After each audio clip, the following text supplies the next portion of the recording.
Chapter 11:12 Earth Emperor Technique. Can you imagine our children? Said Yidafu with a grin, and his words did have an effect.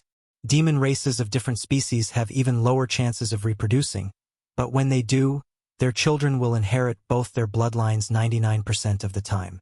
So, the noble serpent empress imagined what it would be like to have a child with the three-eyed monkey, disaster monkey, and 9 serpent monarch bloodlines. By all standards, this monkey is indeed the perfect partner, contemplated the serpent empress. Their alliance would further their bloodlines and create a strong alliance between their 2 worlds and factions. Humans controlled the majority of heaven-will worlds in the lower dimension, so most demon-focused worlds will band together for protection. Don't listen to his nonsense, said the Greenwood Emperor. All his sweet words are based on the fact that he and his faction will survive this war. But do you think that's possible? The serpent empress suddenly paused. He has a point. Oh, we're going to win, replied Yidafu calmly. And how do you know this? She asked. Come, let me tell you a secret. Just tell me. No, I must whisper it to you, he replied with his white teeth, making the serpent empress roll her eyes. Regardless, she flew next to him, and he whispered something in his ear. Are you telling the truth? Of course. You can go in my memory to see. Fine, she replied after thinking briefly, and Yidafu did not hesitate to allow her access into his sea of consciousness and his memories. He had a bright smile that was telling her, see how much I trust you despite only meeting for the first time. The serpent empress blushed after figuring out his smile's meaning, but it quickly faded. You're telling the truth. What's the meaning of this? Asked Greenwood. What did he tell you? I'm sorry, but I'm out of this fight. What? Are you serious? Yes, but, of course, I also want help their side, the serpent empress explained. Do you know the fate awaiting you and your homeworld for betraying the commerce hub? The Greenwood Emperor asked in a severe tone. You should understand the cruelty of these people. Don't you care at all? The serpent empress shrugged. Now that she knew Wang Wei was alive and this entire war was nothing but his little game, she knew the Commerce Hub was destined to lose and fall from their status as the rulers of the lower dimension. Greenwood suddenly paused. He knew the latter was not stupid, so he wondered what kind of news would prompt her to decide. He suddenly had a thought. No, it can't be. He would not accept the fact that this bastard who had the entire hub scared like little kittens was still alive and lurking somewhere in the lower dimension. Greenwood had a severely restricted contract with the hub, so his fate was tied to them. Eternal Wood, a towering white tree, appeared behind Greenwood. He had bet that he would kill a few Eternals without using the Commerce Hub's aid, which came in the form of an Eternal Wood Chi. However, the situation had reached the point where he had no choice but to go all out. The white tree roots immediately went on the offensive, attacking Yidafu and the Serpent Empress. Hey, what's the meaning of this? You're a traitor, so your head should be worth a lot. Wife, I've got this. Why don't you stay in my space ring while I deal with this idiot? Who's your wife? I haven't accepted any proposals yet. Yidafu grinned. Despite her words, the Serpent Empress left the battlefield. Then Yidafu focused on his opponent. His armor, which was his awakening, released a bright light as the monkey fused his natural protection from heaven and earth with the armor to increase his defense. Then he went on the offensive. World-ending disaster with a wave of his hand. The surrounding million light-years changed. The entire zone or area of this technique experienced what it would be like if a world ended. The very fabric of space-time tore apart, reincarnation stopped functioning, which released an incalculable amount of energy and ghosts to the world of the living. Fate lost its shackle on people in the world, making them crazy and chaotic. Heavenly Tao lost its grip on the world, meaning that all the laws or Tao between heaven and earth lost control. And finally, the return to its original as chaotic chaos energy swallowed the last vestige of the world. Greenwood sweated as he watched this brilliant yet devastating technique. He wanted to run away. Luckily, the Eternal Wood Chi did not disappoint and protected him. He felt relief now that he was surrounded by an object the world deemed indestructible, nay, eternal. Meanwhile, Yidafu frowned. World-ending disaster, was one of his masterpieces that he prepared to deal with that bastard Wang Wei. But this weak-ass emperor that barely reached threefold actually blocked it. "You've officially pissed me off," the monkey declared. "So what?" sneered Greenwood, not hiding the smugness he was feeling. Yidafu shook his head as he wondered how this kind of person could prove the Tao, let alone become an eternal. He concluded that he was either one of those individuals born with extreme love from heaven and earth, despite their glaring flaws, or he was one of the emperors that appeared after true heavenly Tao started balancing the lower dimension because of how powerful the myriad emperor world had become. Disaster of the mind. Greenwood's body froze as his mind experienced the most terrifying horrors imaginable. He experienced his worst fear, confronted his greatest nightmare, came into direct contact with his greatest failures, and saw things that even his superior mind, as a higher dimensional being, could not process. Saliva dripped from the corner of his mouth as he entered a vegetable state while standing. Yidafu knew this was not enough and rushed for a finishing blow. He evaded the white roots from the tree, which was acting on instinct to protect its master. Sadly, before he reached his opponent, the tree fused with green wood and blessed his mind and soul with the eternal attribute, allowing him to survive that disaster. "Damn you!"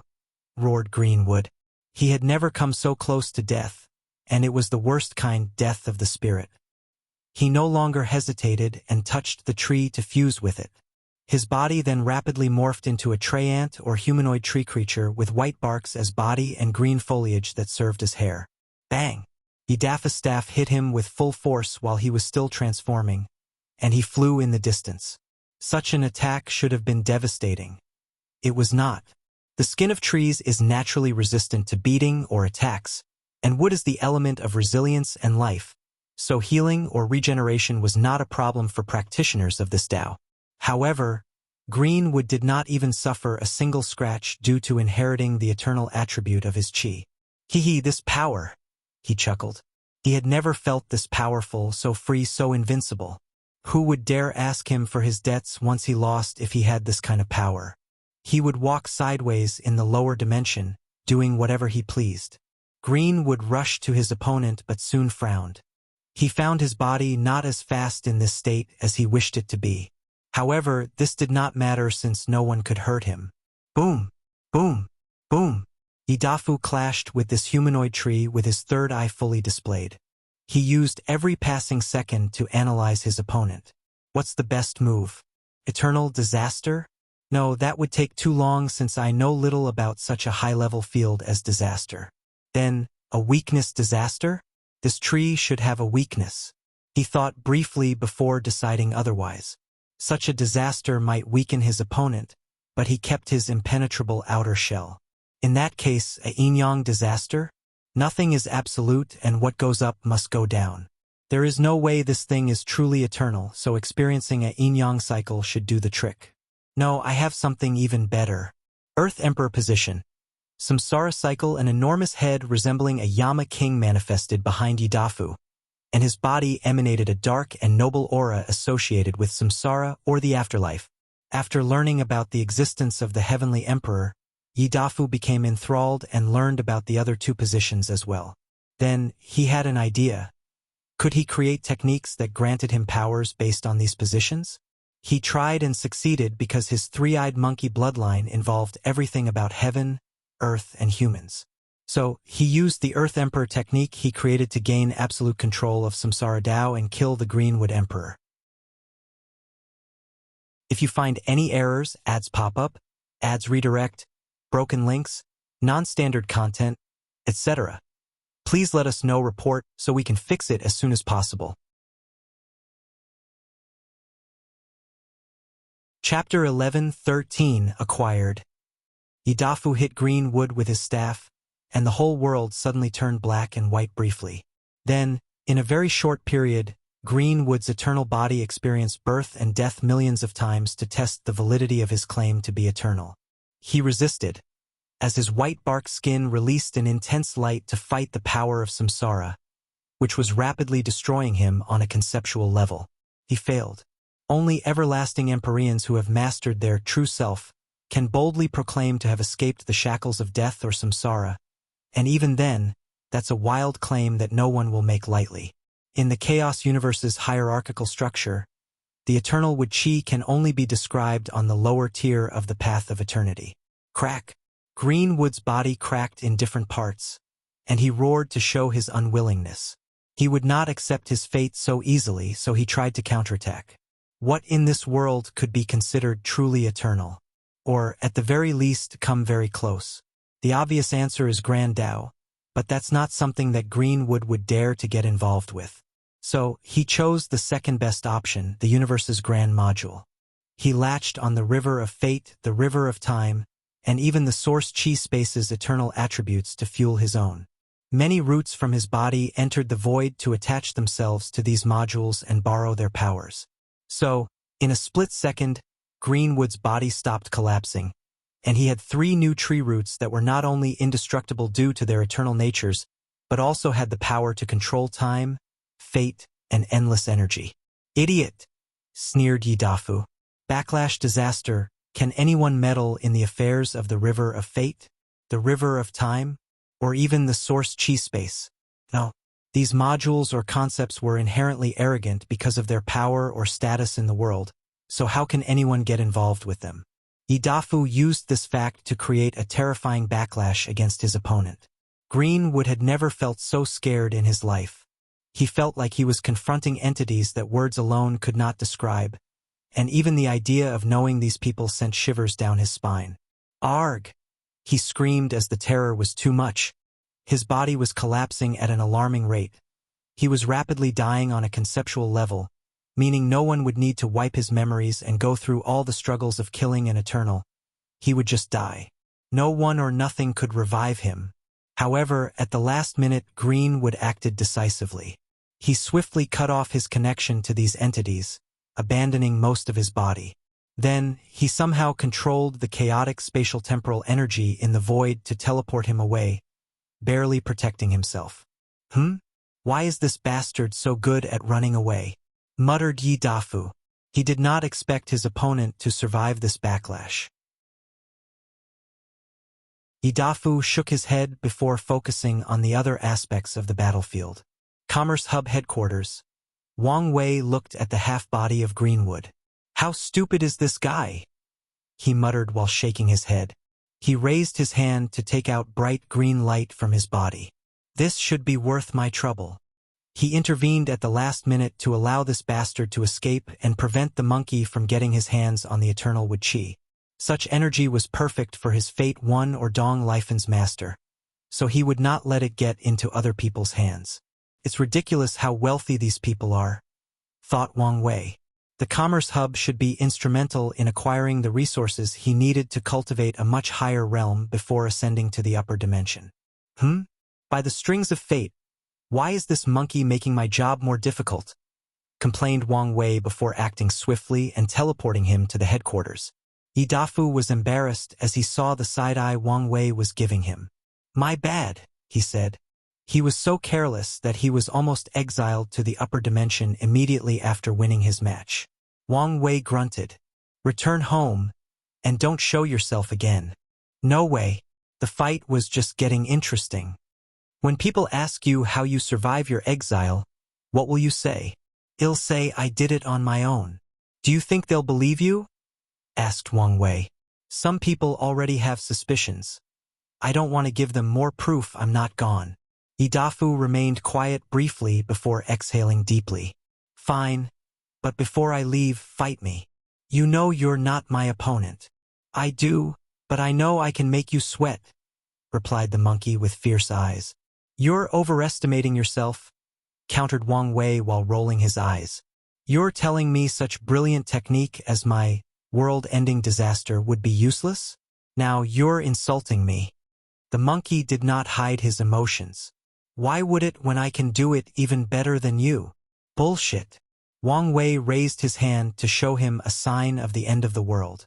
The technique was similar to Yidafu but with even more details.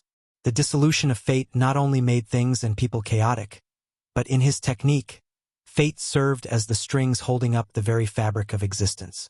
On top of everything else, Yidafu saw the separation of yin and yang, the destruction of free will and choice, the breakup between order and disorder, the backlash of all karmic connections, and finally, the world reverting to its original state chaos. Damn it, thought Yidafu, his eyes slightly red as he concentrated on Wang Wei's palm. This technique was so powerful and beautiful that it inspired him. He saw how to improve his own technique, and such a fact brought immense shame to him, followed by trampling his pride. The monkey snorted coldly as he refused to admit defeat. Okay, I'll give you this technique, he said with gritted teeth. What about my Earth Emperor positions? Surely this technique could make you sweat. I control Samsara Dao, and I'm unofficially a real Earth Emperor. Wang Wei replied coolly. You're not lying, are you? He had never heard Wang Wei was the Earth Emperor, hence his suspicions. You know, I would not lie about such a thing. The monkey showed his sharp fangs in frustration as he clenched his teeth. The human emperor? He did not dare ask about the heavenly emperor position since the person before him was the first heavenly emperor and the one creating a new era based on the position. I admit I have no connection to the human emperor position, nodded Wang Wei. See? I have to tell you that my technique does not lose to the others, said Yidafu with a snicker. You should admit my current self can make you sweat in battle. Although I don't have any connection with it, I have a friend who's a human emperor, and I can just copy her fate line if needed, Wang Wei said calmly, and he watched as the monkey's jovial atmosphere deflated like a balloon. No, I refuse to believe my current strength cannot make you sweat in battle. Wang Wei shrugged. You saw me with your heaven eyes and should know the disparity between us. Of course, Yidafu knew. That's why he changed his goal from landing a few hits to making him sweat. He understood the concept of managing expectations and goals. You wait, said the Monkey King. This is not over. I will first train until I can make you sweat, then until I can land a few good hits, then until I can survive in a real battle, then until I'm on your level, and then I will surpass you. Mark my word, this is not over. Yidafu looked at Wang Wei defiantly despite his internal fear that he might get beaten for these bold words. However, Wang Wei laughed instead. You really are like Sun Wukong. Who's Sun Wukong? And how dare he claim to be like me? Wang Wei was speechless before condensing the story of the journey to the west for him. Yidafu swiftly read it with his divine sense. What a stupid monkey, he proclaimed. Oh, it's obvious this journey to the west is a plot of Buddhism to use the monkey's powerful luck and destiny for their own use. But this idiot did not realize anything and just converted in the end, said Yidafu, not hiding his sneer. I can't believe you say this stupid thing is like me. I would fight you over these words if I knew I couldn't beat you. Wang Wei shrugged. You have to admit the monkey's endearing. He has his moment, agreed Yidafu, who had a mischievous light in his eyes. What stupid thing are you plotting? First, I want to beat a few monks, said Yidafu. He felt he needed to vent after seeing how much of a sucker this sage equal to heaven was. Then, I think I'll pay a visit to Samsara. I want to know if there is such a thing as a book of life and death and whether I can remove my name from it. If you find any errors, ads pop up, ads redirect, broken links, non-standard content, etc. Please let us know, report, so we can fix it as soon as possible. Chapter 11-14 Humbling Experience. Wang Wei looked at this monkey beyond speechless. He genuinely did not have the words to express how bold he found this monkey. Didn't you learn about the Earth Emperor position for your technique? Yes, so? Yidafu replied with a puzzled expression before something dawned on him. Oh right, I forgot about these Yama Kings. He frowned as this information immediately stopped his plan, which he was unhappy about. How strong do you think I need to be before I can take on a Yama King? Wait, you're serious? Of course, replied Yidafu without hesitation. Since that monkey can do it, so can I. Wang Wei looked at him up and down. You'll need to be a peak boundless paragon and one of the bests in the entire universe. Paragon? Is that after the Emperor realm? No, I heard that's the Empyrean realm. Yidafu asked with one arm crossed and the other on his chin. It's the one after that. I see. Well, now I have a new ambitious goal. He nodded. Well, I'm leaving. I have a new wife waiting for me. Remember, I still want a revenge match. The monkey took one step and disappeared from the headquarters, leaving Wang Wei alone to shake his head. You're quite the actor. Who's there? Wang Wei entered the highest alert state. Someone had come close to him, but he did not detect anything. His mind worked on overdrive, thinking about who in the lower dimension had such capabilities. He glanced over and saw a handsome young man in a blue robe, and Wang Wei had an inkling who this was. Who are you? You should have already guessed, Chen Tong replied calmly. So, let's skip the introduction. I'm here because I'm interested in why you went to this extreme length to manipulate that monkey. Excuse me? You intentionally gave him that story so he could target Samsara and even the Yama Kings. So I want to know why you did it. I have no idea what you're talking about, replied Wang Wei. I saw it when you underwent your Earth Emperor trial. Did you do it out of spite and pettiness? No, something tells me you're playing a bigger chess game. Honger was right about you. You're too curious for your own good, said Wang Wei calmly. So, finally willing to admit it? I'm not admitting anything. So stubborn, said Chen Tong with a smile. He waved his hand to manifest a tea table before sitting down and inviting Wang Wei. This is Essence Tribulation Tea. After drinking it, you will pass 100 flesh tribulations without any pain, effort, or negative consequences. Such a thing exists? Asked Wang Wei as he sat down. It must be rare. Although it's only useful for the first 1,000 tribulations, yes, it's indeed a very rare resource, nodded Chen Tong as he poured the tea. I'm honored, said Wang Wei as he received the tea. How many people could say they've had a paragon pour tea for them? There's no need for formality. Chen Tong waved his hand. So, are you going to answer my question? There is nothing to answer, Wang Wei declared coolly. Did he manipulate Yidafu? Of course. However, his target was not necessarily Samsara and the Yama King. He wanted to see if he could add an unknown variable to the world through the monkey by giving him access to knowledge or inspiration from another civilization. In other words, the fact that Yidafu became interested in Samsara is not the true value of his action. The real chess move opens his mind by providing him with some information about the prehistoric world. Wang Wei did not know the outcome of this move. There is a possibility that it would bear fruit, and there is also the possibility that Yidafu will garner the sight of Grand Dao and be swiftly eliminated. Another scenario is the monkey does not realize the value of that story and never uses it to its full potential, but Wang Wei does not care. He did it on a whim, and so he's all right with this move becoming useless. Is that so? Muttered Chen Tong. Well, let's talk about something else. You seem to be in a terrible mood. Did something happen? Have you been watching me from the shadows? Of course, the entire dimension has never been so lively, so how can I not pay attention? I've never been so entertained since I died. Wang Wei was speechless. Shouldn't you be focusing on reviving yourself or something? And be the first target of those people? I'm not stupid. Chen Tong shook his head. He would only revive once everyone else did. Okay, don't change the subject. What happened to make someone like you have such an obvious change in mood?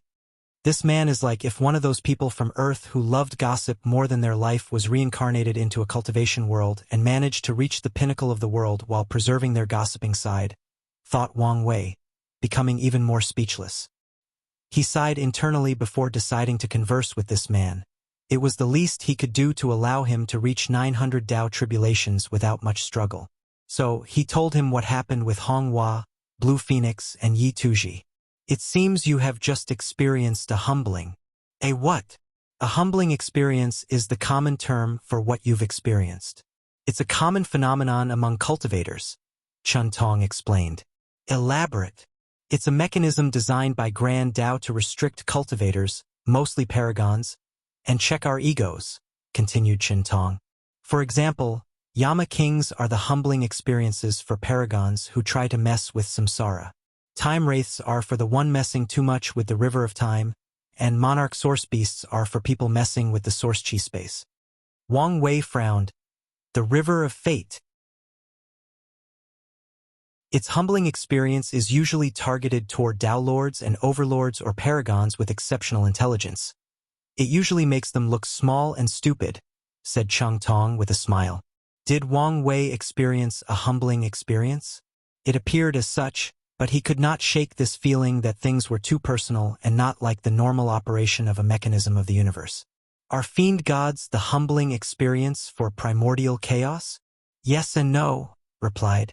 These creatures were created after the body refining age ended and the Paragon age started. But fiend god existed long before that. So, they are indeed our restriction in primordial chaos, but their situation is slightly different. Wait, are you saying that Yama kings did not exist in the early ages of the chaos universe? I know what you're asking. Yes, there were Yamas controlling samsara, but the title of king was later created after the rise of the Paragon Age. Samsara's strict and even rigid control began with the Yama king's appearance. I see, nodded Wang Wei before sipping his tea. What exactly did you guys do for Grand Dao to feel the need to keep your ego in check? That's a good question, said Chun Tong before sipping his tea. I'm not old enough for that era, but I know a few things. During the body refining age, the true power Dao realm reigned supreme. Body refiners were focused on finding or opening the illusory fourth gate of power, so they used the river of fate, time, and source chi space to temper their bodies. Grand Dao left these guys alone since they mainly used these grand existences or concepts to temper themselves. The only complaint Grand Dao had about them was that they used too many resources. Then came the Age of Paragon and we started messing with these things. We wanted to understand, control, and even destroy the river of time or the river of fate. So, you needed to be humbled and kept in check. Exactly. Wang Wei nodded. Do you know how the entire history of the chaos universe is classified? I do know a little, said Chen Tong, who changed the tea for wine.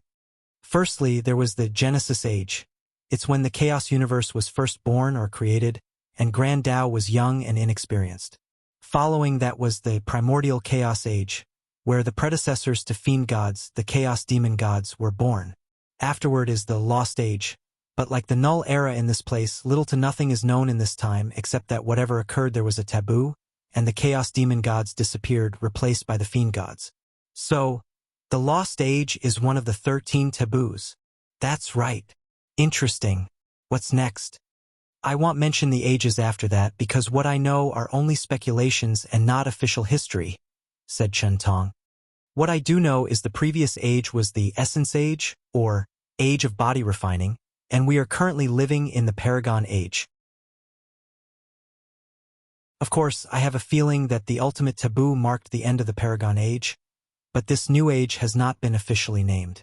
If you find any errors, ads pop up, ads redirect, broken links, non-standard content, etc., please let us know, report, so we can fix it as soon as possible.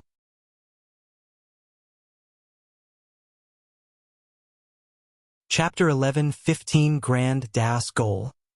Chun Tong's words allowed Wang Wei to verify many of his theories or speculations about the history of the chaos universe and the possible evolution of cultivation. He even learned a few new things. However, he still lacked vital information. Luckily, this was a great opportunity with a Paragon before him.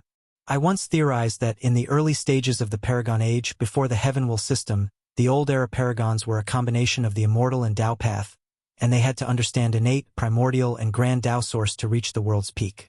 Is that true? Yes, you're right, nodded Chen Tong.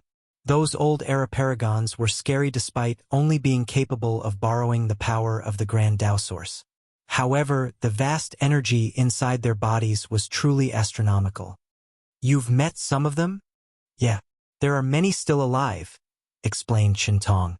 They are stubborn and refuse to accept this new easy path. They often call us soft and weak, claiming that we have it easy. I'm surprised, replied Wang Wei. I thought they would be extinct either through natural process or by grand Dao's elimination. No, they are still here. There is a powerful sect called the Origin Dao sect in a normal source chaos world called the Ancient Qi world that only cultivates that system.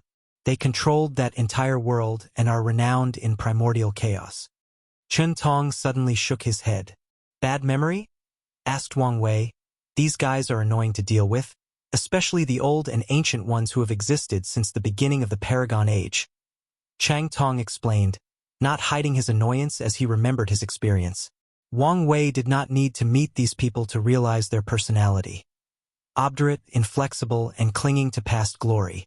In other words, the kind of people no one wishes to deal with. How does their system work? Do they become immortal venerable at Tier 10 or Dao Ancestor? But each choice seemed to cause problems. It's more like they become immortal venerables and primarchs. They condensed innate laws? Chun Tong nodded. Correct. Then, while continuing to gather immortal qi, they understand innate laws, followed by primordial laws, before understanding the grand Dao source. The ancient qi world must be unique, right? Yes. From what I know, it still follows the order disorder during the early stages of the Paragon Age, not affected by the changes of the rest of the Chaos Universe. Wang Wei frowned. And Grand Dao allows this? Or did they cultivate a powerhouse that would force Grand Dao to give them permission? The former, most likely, replied Chen Tong. However, I did hear rumors that there might be some secrets behind their continued existence. Wang Wei nodded. He agreed the most likely case was that Grand Dao allowed their existence, most likely to see the clash between the old and new eras. Moreover, allowing the old cultivation path to exist would only bring more variables and opportunities for the overall development of the Chaos Universe. Wang Wei thought briefly before asking the question he truly wanted the answer to.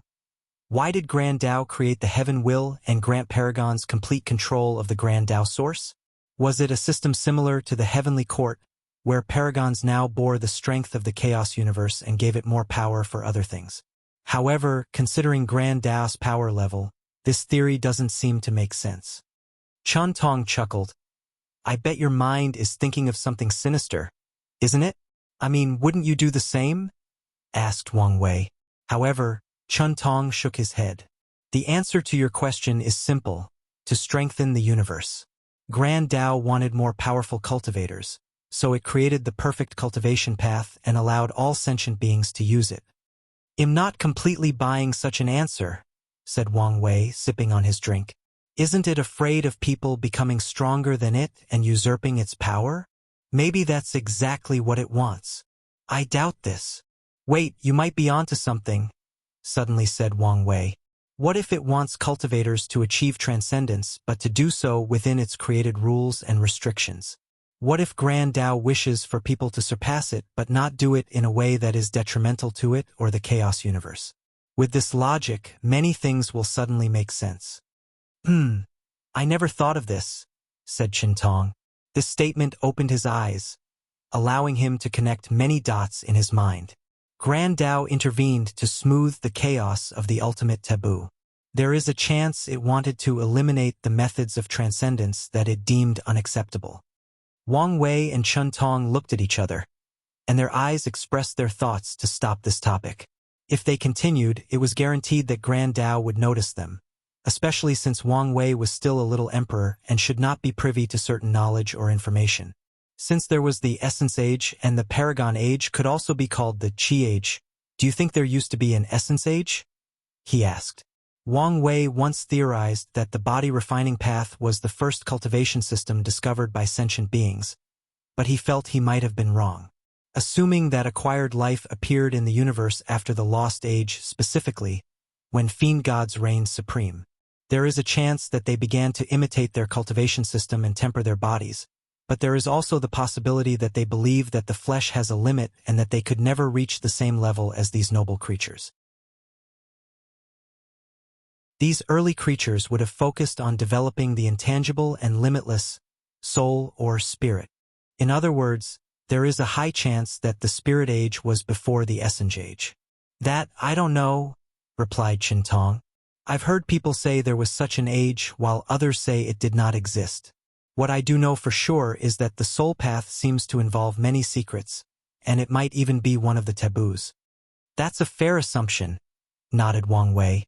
Assuming there was a Spirit Age, Cultivation started from the inside with the soul, then the body with the essence age, which is still from the inside. Then it ended with the outside following the chi age.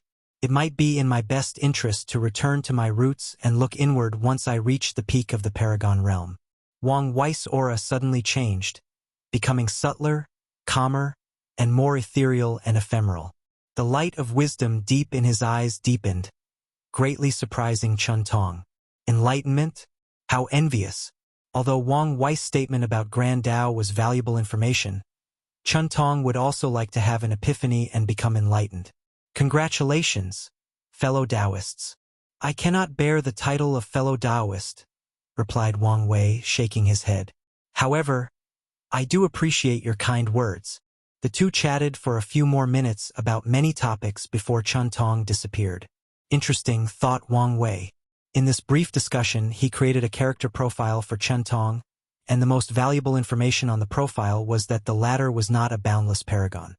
He once asked Wu Hong to feel the natural aura of boundless paragons, and he met a few so he could tell after spending so long together. Regardless of this fact, Chun Tong was not an ordinary paragon. He should be what Honger called a half-boundless paragon or failed boundless paragon. In other words, someone who was an eternal emperor and an everlasting empyreans but failed to achieve boundless. Wang Wei looked in the distance as he became lost inside his own mind. Chun Tong's appearance changes a few small things because he cannot detect whether the latter is spying on him.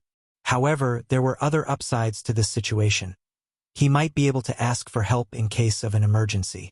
He's the very social kind of person, which means it's easier to get information from him through regular discussions, analyzed Wang Wei. However, the issue is whether it would be as easy to get him to help. His brow furrowed. It should be relatively easy if I used his curiosity and gossipy nature. However, he's still a paragon and has lived a long life, meaning countless experiences. He will detect something if I go too far or is too obvious. Wang Wei never assumed these powerhouses were stupid. After living for so long, even a big will acquire wisdom by the sheer experience it would have lived through. So, the best way to deal with someone like him is to be direct and not try to manipulate. Otherwise, he might react violently once he discovers it or even have slight suspicions. He finished Chun Tong's character profile before focusing all his attention on the war. The good news is his mood was not as bad as before after that drink. If you find any errors, ads pop up, ads redirect, broken links, non-standard content, etc., please let us know report so we can fix it as soon as possible.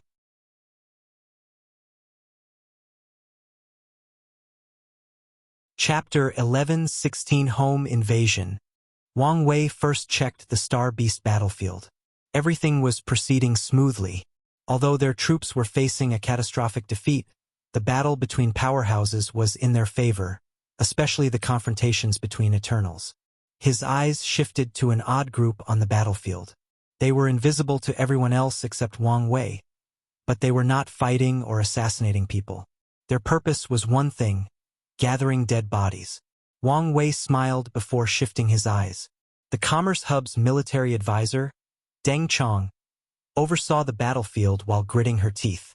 It was obvious that things were not proceeding as smoothly as she expected, which was causing her frustration. However, Wang Wei's gaze was not on her but on the people she was secretly communicating with. As he told the monkey, some people were already suspicious of his disappearance. The true rulers of the Commerce Hub started to freak out with this possibility, so many people called for a retreat. Unfortunately, it was too late for such a decision. It would be catastrophic if the troops were suddenly ordered to retreat. So, the president calmed everyone by proposing to prepare a secret squad of array masters to truly exile Wang Wei to the upper dimension if he ever showed up. Although many people knew this action would be futile if Wang Wei were still in the lower dimension, it still soothed many people's nerves. Wang Wei's gaze moved to the martial hegemony battlefield. Ao Shen, Hua Fenghuang, his mother, and the Tao opening sex Eternals were on this battlefield. Wang Wei checked on them, and they had killed a few Eternals but were still outnumbered. They should have no issue holding on, he thought before focusing on his grandfather. He saw a smirk on the corner of the old man's mouth as he battled an Eternal Emperor. Wang Wei could tell he was not only enjoying the battle but also learning from it. With his 74 infant fiend god force, he was fighting a relatively weak Eternal, but it was an Eternal nonetheless. It might not be a bad idea for him to try to condense a primordial law before his battle with 9 suns, thought Wang Wei. He decided to suggest this to the old man.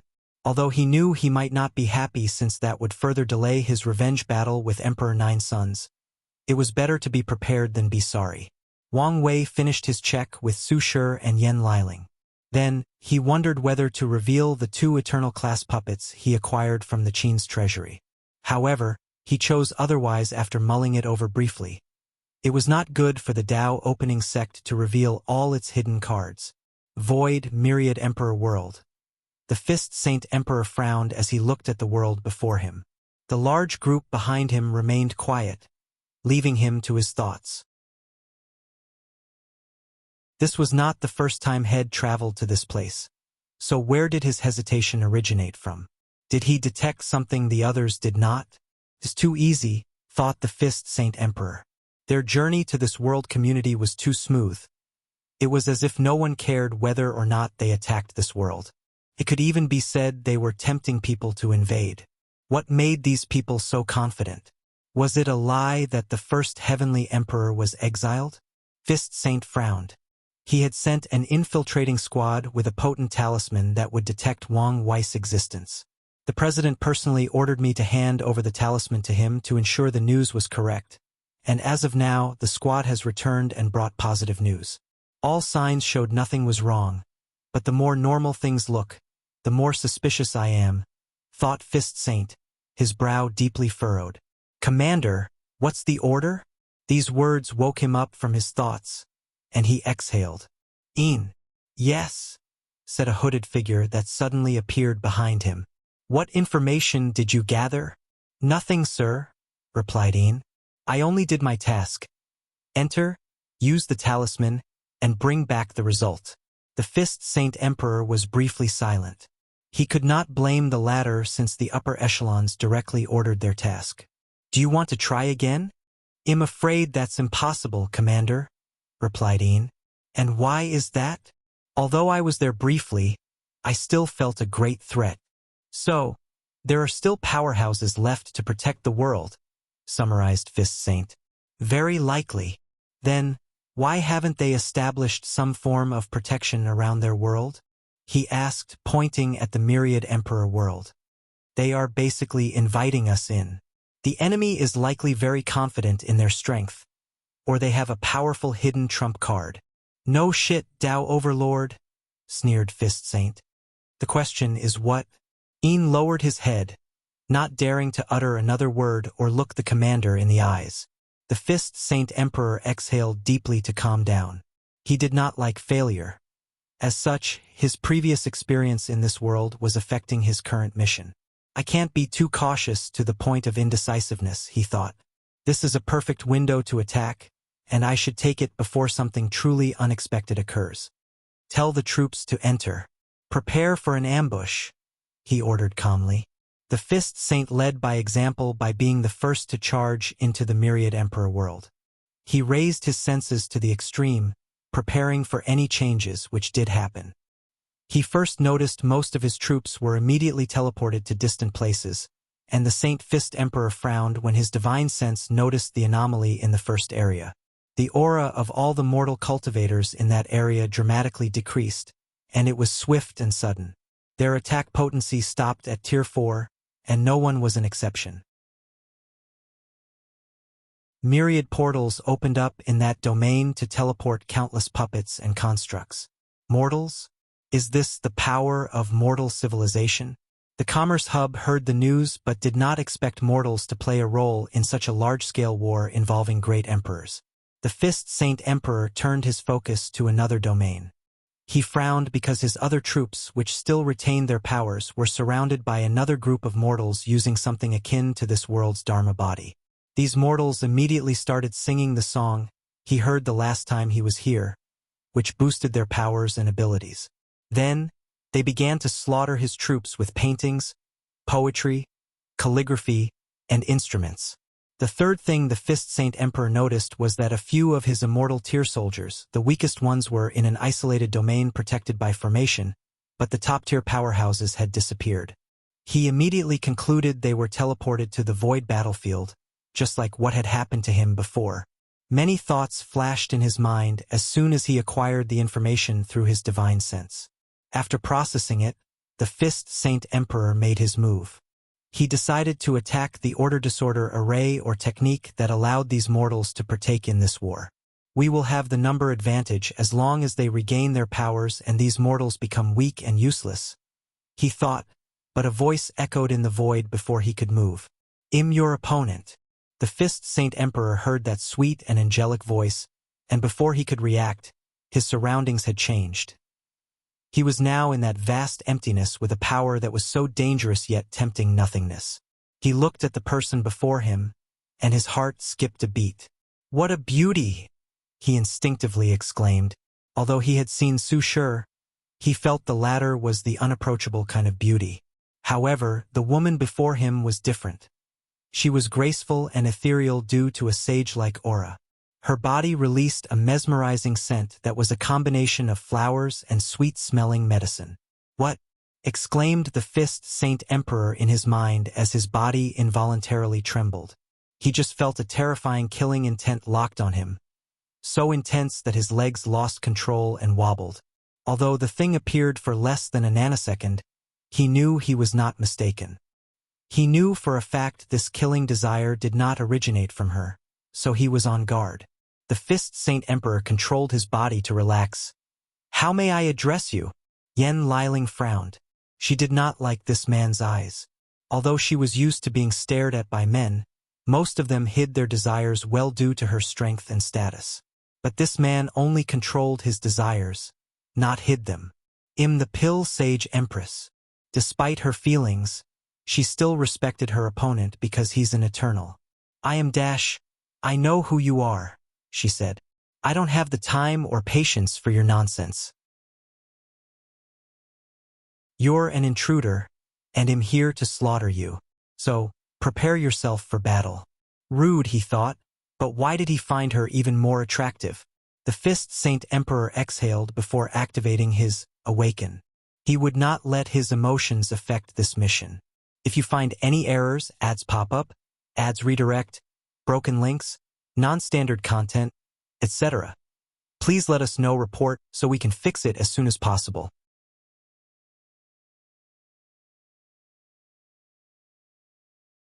Chapter 11:17 The Guardian's Might.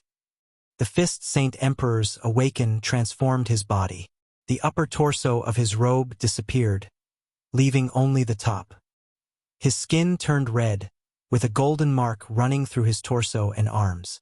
His aura was profound and grounded. Yen Liling frowned. The last time this person showed up, he had to use a formation to raise his strength to 50% Grand Dao Source or sixfold. That's why she separated him from his group. Now, he had achieved fivefold strength on his own, showing the latter's talent or his importance to the Commerce Hub, she thought. He must be a core member trained to be one of their best muscles. She sighed internally as she realized she should have paid more attention to the information from the Fate Shadow Guards.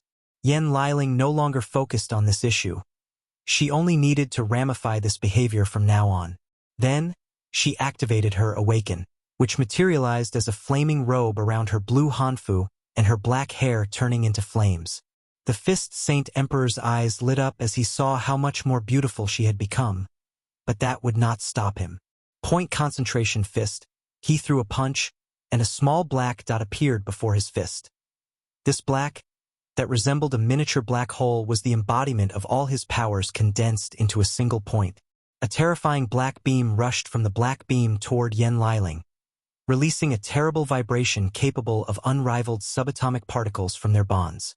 Yen Liling casually waved her hand to manifest a cauldron that swallowed the black beam and instantly condensed a black pill.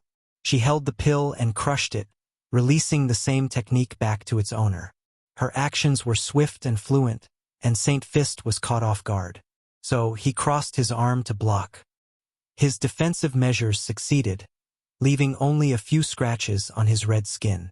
However, Yen Liling was not done. Void Pill Bomb, her cauldron made good use of the environment's power of nothingness. It condensed the energy around into pills that she exploded toward her opponent. Saint Fist's intuition activated, and he quickly evaded, but one of the explosions was too fast and too close, so he had no choice but to punch it. His fist was capable of punching anything including life, death, space-time, and other concepts. However, Saint Fist felt this explosion was corroding his arms, so he acted decisively and blew up one arm. Abandoning and regenerating a new one was the best choice in this scenario. Her main Tao is pill refining, so there is a high chance her physical body is her weakness. So I need to get closer. Saint Fist organized a battle plan based on the information he observed in this short confrontation and the information from the hub. He knew all emperors from the Myriad Emperor world had terrible battle experiences, so directly approaching his opponent would not work as she would know how to control her weakness.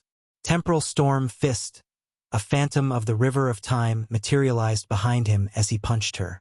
A terrifying storm with the power of time rushed toward Yen Liling. If she were hit, her body would either age terribly or be erased from the very fabric of time. However, her response was a sneer. "Your resonance with Time Tao is weak compared to the real deal," she declared nonchalantly as her body released a purple flame that burned that temporal tempest. Saint Fist ignored her as he rushed forward and punched a second time. This time, he used an attack that directly attacked the soul her senses, to be specific. Yen Liling's eyes became dazed for a brief moment. This is my chance. He suddenly appeared above her head and used one of his most powerful punches. Saint Fist even used his best applications of Tao Will and Will Manifestation.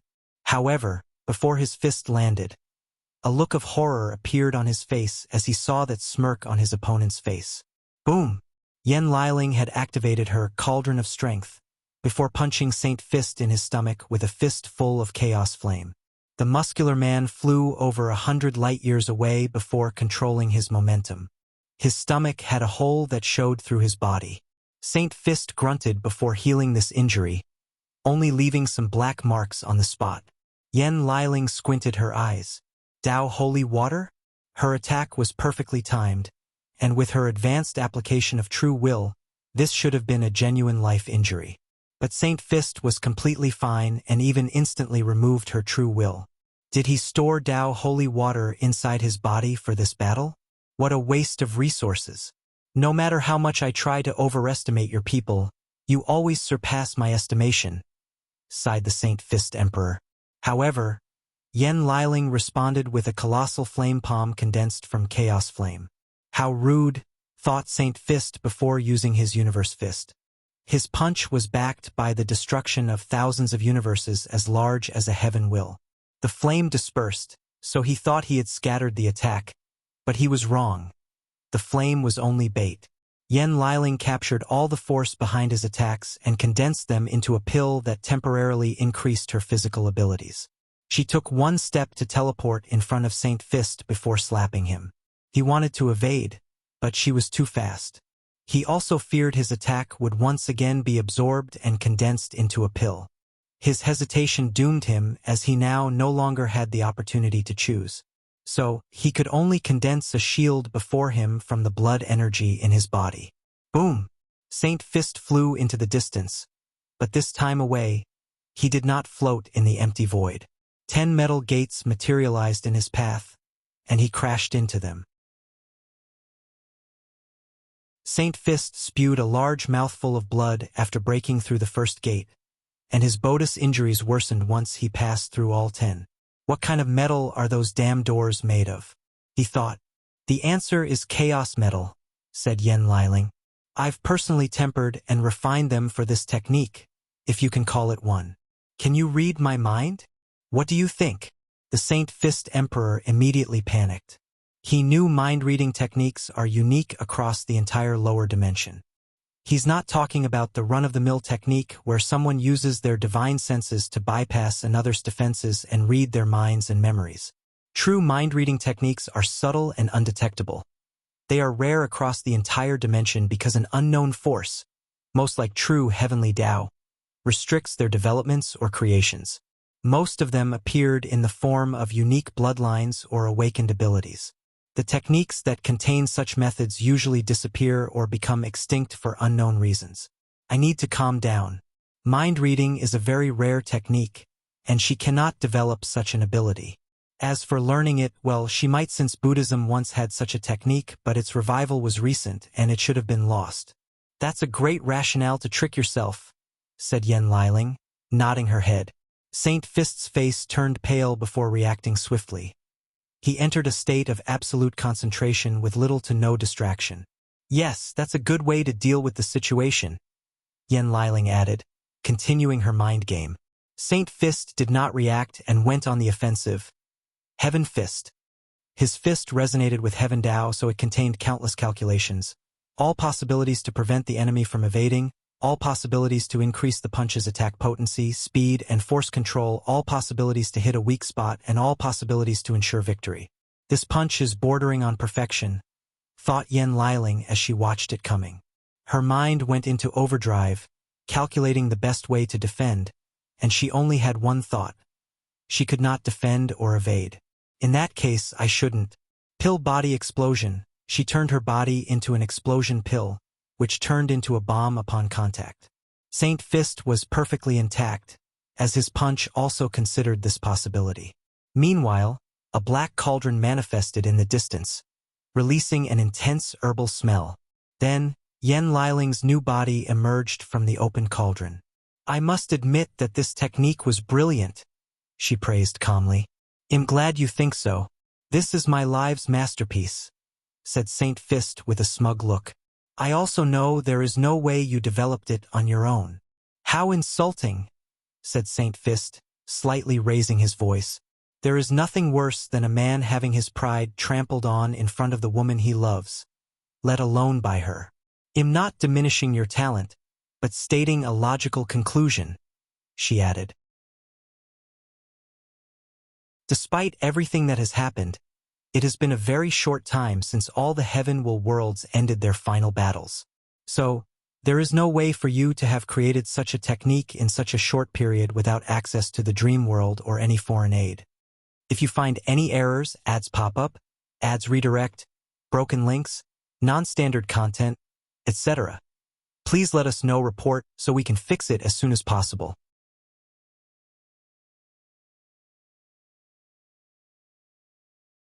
Chapter 11:18 The Secrets of the Mind. The Fist Saint Emperor blushed in shame as she was correct.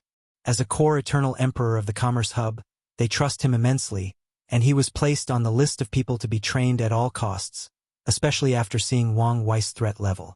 As such, he was chosen as one of the 2 people to be granted a potential mirror, a one-time use chaos treasure that can bring out a person's potential in advance. It's very rare. Throughout the Commerce's history, they've only had 5. They used the remaining 2 in this war. The mirror is why he achieved 5-fold strength in such a short period and how he created many of his most powerful techniques, including the Heaven Fist.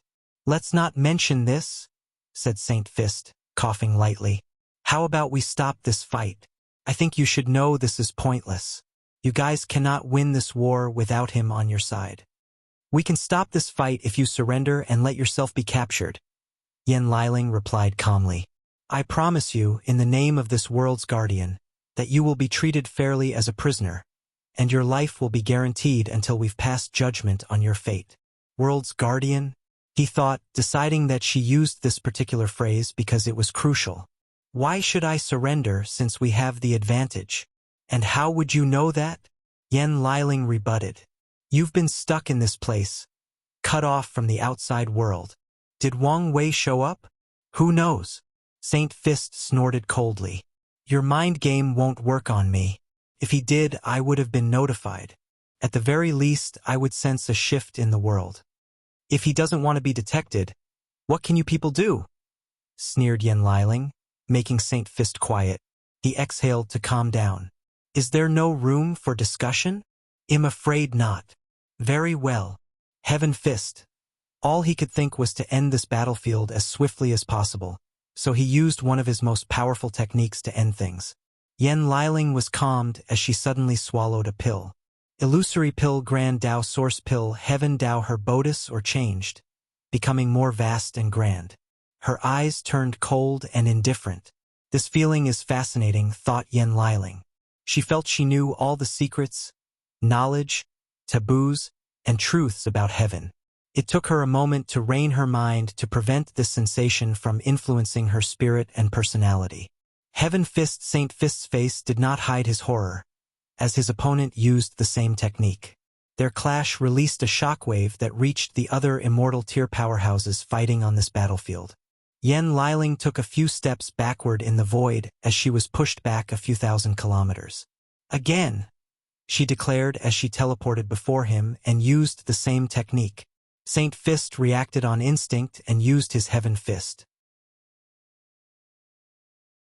She took this opportunity to activate her mind reflection technique to read his mind and get all the data on this technique. Bang! Yen Liling was only pushed a dozen meters backward, and she went for a third attack. Saint Fist was not stupid and wanted to use another technique to prevent her from copying it, but it was too late. Her third fist was on par with his. A golden shield appeared around, and it perfectly blocked the attack. Huh? Muttered Yen Liling. A defensive technique? I see. You used your resonance with Heaven Tao to deduce a defensive method of your Heaven Fist technique. However, this should be your limit, right? She was correct. The mirror of potential is based on a person's talent and potential. He could only create these two brilliant techniques. All right, let's end this pointless fight, Yen Liling declared before using the Heaven Fist for the fourth time. Boom! The Fist Saint Emperor's protection broke, forcing him to display his horror. He could not understand how her attack could surpass him in just a few seconds of conversation. The answer to your question is very complicated and involves sensitive information, so I can't tell you, said Yen Liling with a gentle smile. She used the Heaven Tao, the previous data, and her future Buddha self to deduce a higher level of this technique, but as she said, she could not reveal such information. Saint Fist's body trembled. Her voice might appear sweet to the outside, but to him, she sounded like a devil who enjoyed tormenting people's minds. Yen Liling did not hesitate to attack with the same technique. She wanted to destroy him physically and spiritually, and killing him with his own technique would help. Saint Fist's body and soul disintegrated into particles smaller than quarks.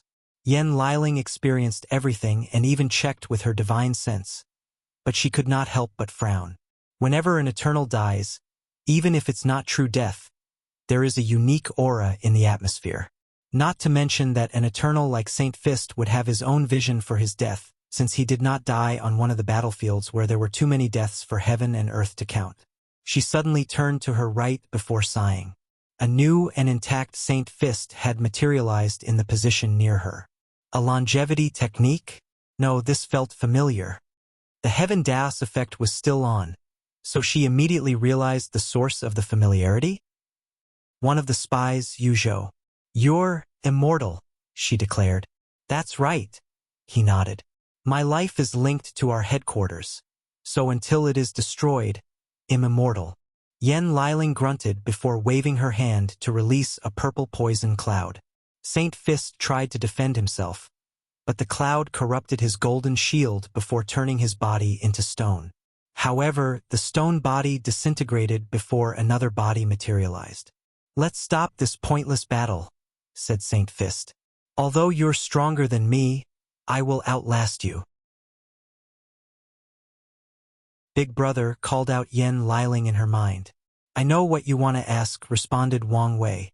His link is delicate, and I cannot do anything until I have full control of the headquarters, so seal him until then to prevent any trouble. All right. Yen Liling waved her hand to summon a cauldron that swallowed the Saint Fist Emperor despite his resistance. I've never refined an immortal before, commented Yen Liling. Meanwhile, Saint Fist tried to kill himself to be revived elsewhere on the battlefield, but his plan failed despite a few efforts.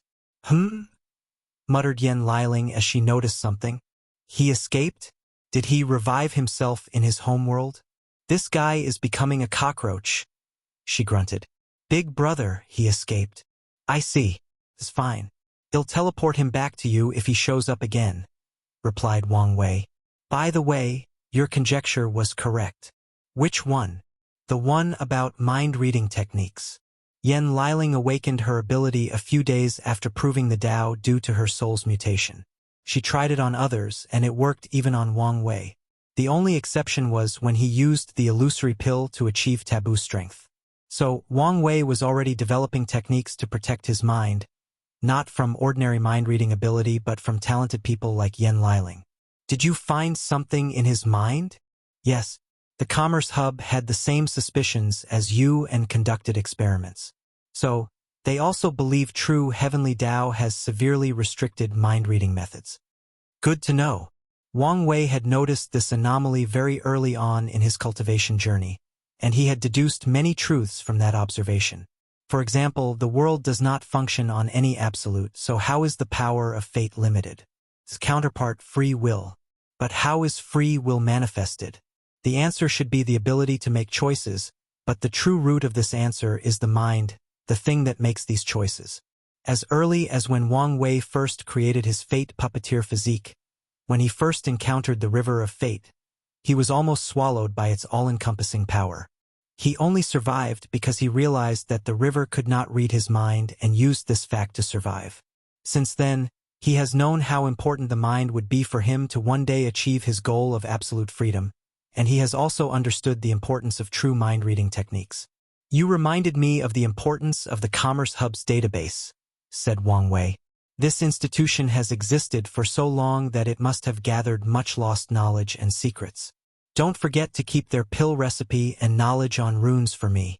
No problem, nodded Wang Wei. By the way, you can also study the disruption rune before I gift it. A portal appeared before Yen Liling to drop Emperor Jia's book, and she caught it with a smile. She immediately read it and became lost in thought, forgetting she would see her husband after this match. Meanwhile, Li Jun was clicking his tongue while shaking his head in the Samsara court. If you find any errors, ads pop up, ads redirect, broken links, non-standard content, etc., please let us know. Report so we can fix it as soon as possible.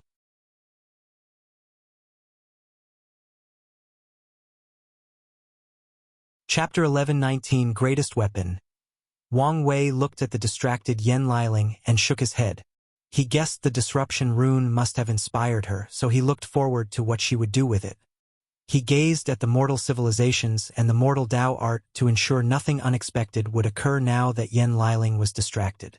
He sent orders to one of the puppets to keep watch of the world.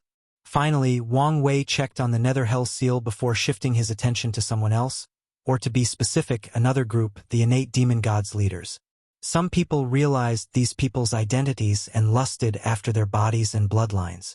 Their situation appeared dire as countless powerhouses surrounded each of them.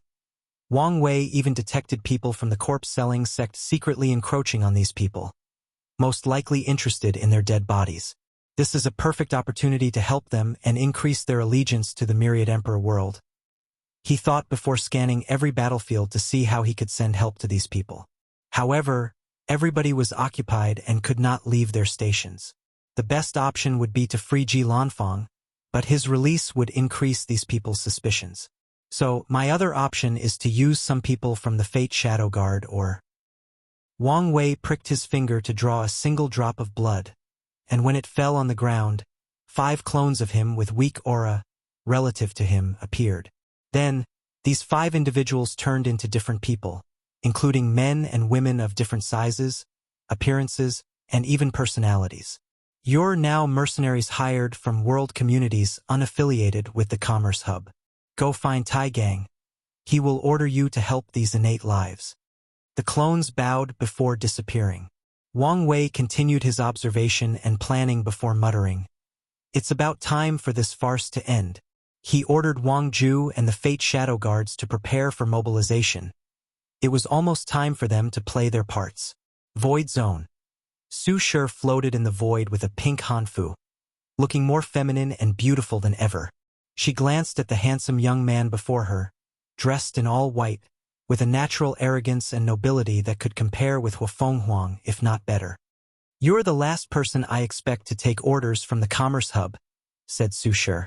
"Where is Wang Wei?" asked Chu Luo. Haven't you heard? He's been exiled to the upper dimension. I don't believe that for a second. This fact was obvious to Chu Luo, not only because he knew what kind of talent it took to become a Tao overlord, but due to the actions of the myriad Emperor World's Eternals. All these people work together because there is a monster above them to restrict their actions, forcing them to act accordingly and follow the rules. So what would they do once that monster was no longer here? They would show their fangs, returning to their lesser or basic instinct of greed and unrestrained competition. Chu Luo knew there was a flaw to this analysis, and it was patriotism. These Eternals might have continued to band together to protect their home world. But that's not how things are looking. They continued acting as if that monster still had its leash on them. They entered this war without hesitation, and the confidence that they would be the winner never wavered. Chu Luo had no choice but to conclude that Wang Wei was playing a major scheme, and this was nothing but a facade. Since you don't believe it, why are you fighting on the opposite side? Asked Su Shi. I want a fair revenge match. Revenge? From what he told me, he lost his fight against you. Did he think I would not realize he let me win? Sneered Chu Luo. Not only did I realize what he did, I also deduced why he did it. His eyes flashed with mockery and anger. I guess I should thank him. So, after the fight with him, you realized the true potential of the Nine Extremity Foundation and tried to reach perfection. After succeeding and proving the Tao, you thought you were on par with him and prepared for a fair match since your ego could not accept the last result. Then, you heard about his strength and accomplishment and could not accept such a result, thinking these people exaggerated his powers. Then, when the Commerce Hub came to you with an offer you could not refuse, you accepted since this was the perfect opportunity to prove you were right. Did I miss something? No, you did not, Chu Luo replied calmly, his emotions or aura not fluctuating in the slightest. Unfortunately for you, the rumors are true. You paled in comparison to his strength. That remains to be proven. Su Shi shook her head. Get past me first before anything else. I suppressed you once, and I can do it again, Chu Luo declared as he activated his awaken. His white robe turned into clouds, along with his pupils, who also appeared as white as a blank canvas. His aura was vast and ethereal, like a god of creation about to breathe life into an entirely new universe filled with life. As expected, his strength was on par with me, thought Su Shi. She achieved a strength of peak sixfold. However, she knew she was this fast because Wang Wei helped her accelerate the process. Otherwise, she would never achieve it so quickly. Yet, Chu Luo did so without someone like Wang Wei for help, assuming he did not receive aid from the Commerce Hub. As soon as I ascend, I must reforge my foundation, she thought while activating her awaken. Su Shi knew she was approaching the limit that her current foundation would allow her to stack grand Tao boosts, which is a problem that restricts all cultivators from reaching the higher levels of the battle realm. In other words, even if she had increased her understanding of Tao imprint, her body wouldn't have been able to bear it without the proper Tao foundation. Chu Luo raised his hand to summon a sword, Ultimate Swordsman Sword. With the power of creation, he created a weapon with the power of a pure swordsman on par with Wang Tian and Jilan Feng, no, even more powerful, given his respective strength. Swish! Chu Luo's hand left shadows as he moved so swiftly, releasing slash after slash, each containing unparalleled powers. Su Shi realized the terror of these attacks and reacted swiftly. Her body became transparent, and the slashes passed through her as if she were intangible. Chu Luo's eyes narrowed as he realized what had happened. She temporarily sent her body into a parallel timeline to evade, so he slashed once again with the intent to cut off spacetime itself. Su Shi created a sword with the fabric of spacetime and countered the attack. Her sword slash erased the enemy's slash from time itself before continuing forward. The sword in Chu Luo's hand suddenly changed, beginning to release the same spatial temporal aura as his opponent. He used the same attack, canceling hers. Death of time. What would happen if time were to die? Chu Luo's body stopped moving since time no longer existed, but was that all it did? No. Time is linked to causality, so his past, present, and future were erased, including all his karmic connections. such as his parents.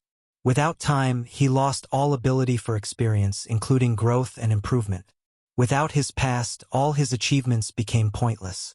There was also the breakdown of the laws of physics or the existence of many concepts, but these were the least of Chu Luo's problems. Birth of time, the sword in his hand turned into a cauldron, releasing a power that recreated the space-time continuum that Su Shi had destroyed, reverting things to how they used to be. Something is wrong. Something is wrong. They both had the same thoughts at the same time. However, Chu Luo was the first to realize why. She's extremely familiar with how I fight. Although this was a short confrontation, he noticed this anomaly. It did not take him to deduce why. That damn dream world, he thought. His battle IQ and experience are not less than mine, Su Shi analyzed after their initial clash to test each other. He probably used his creation Tao to create something similar to the dream world to train himself. She was instantly jealous of the versatility of creation Tao. However, what is the anomaly I'm thinking about? Whisper of the Heart. Chu Luo began to whistle a tune, and Su Shi's expression changed as she immediately entered a defensive state. Chu Luo smirked. He had refined a new pair of eyes for himself with the Tao of Truth. In other words, his new eyes were a talent called Eyes of Truth. With his new eyes, he saw and exploited a small flaw in his opponent. If you find any errors, ads pop up, ads redirect, broken links, non-standard content, etc., please let us know. Report so we can fix it as soon as possible.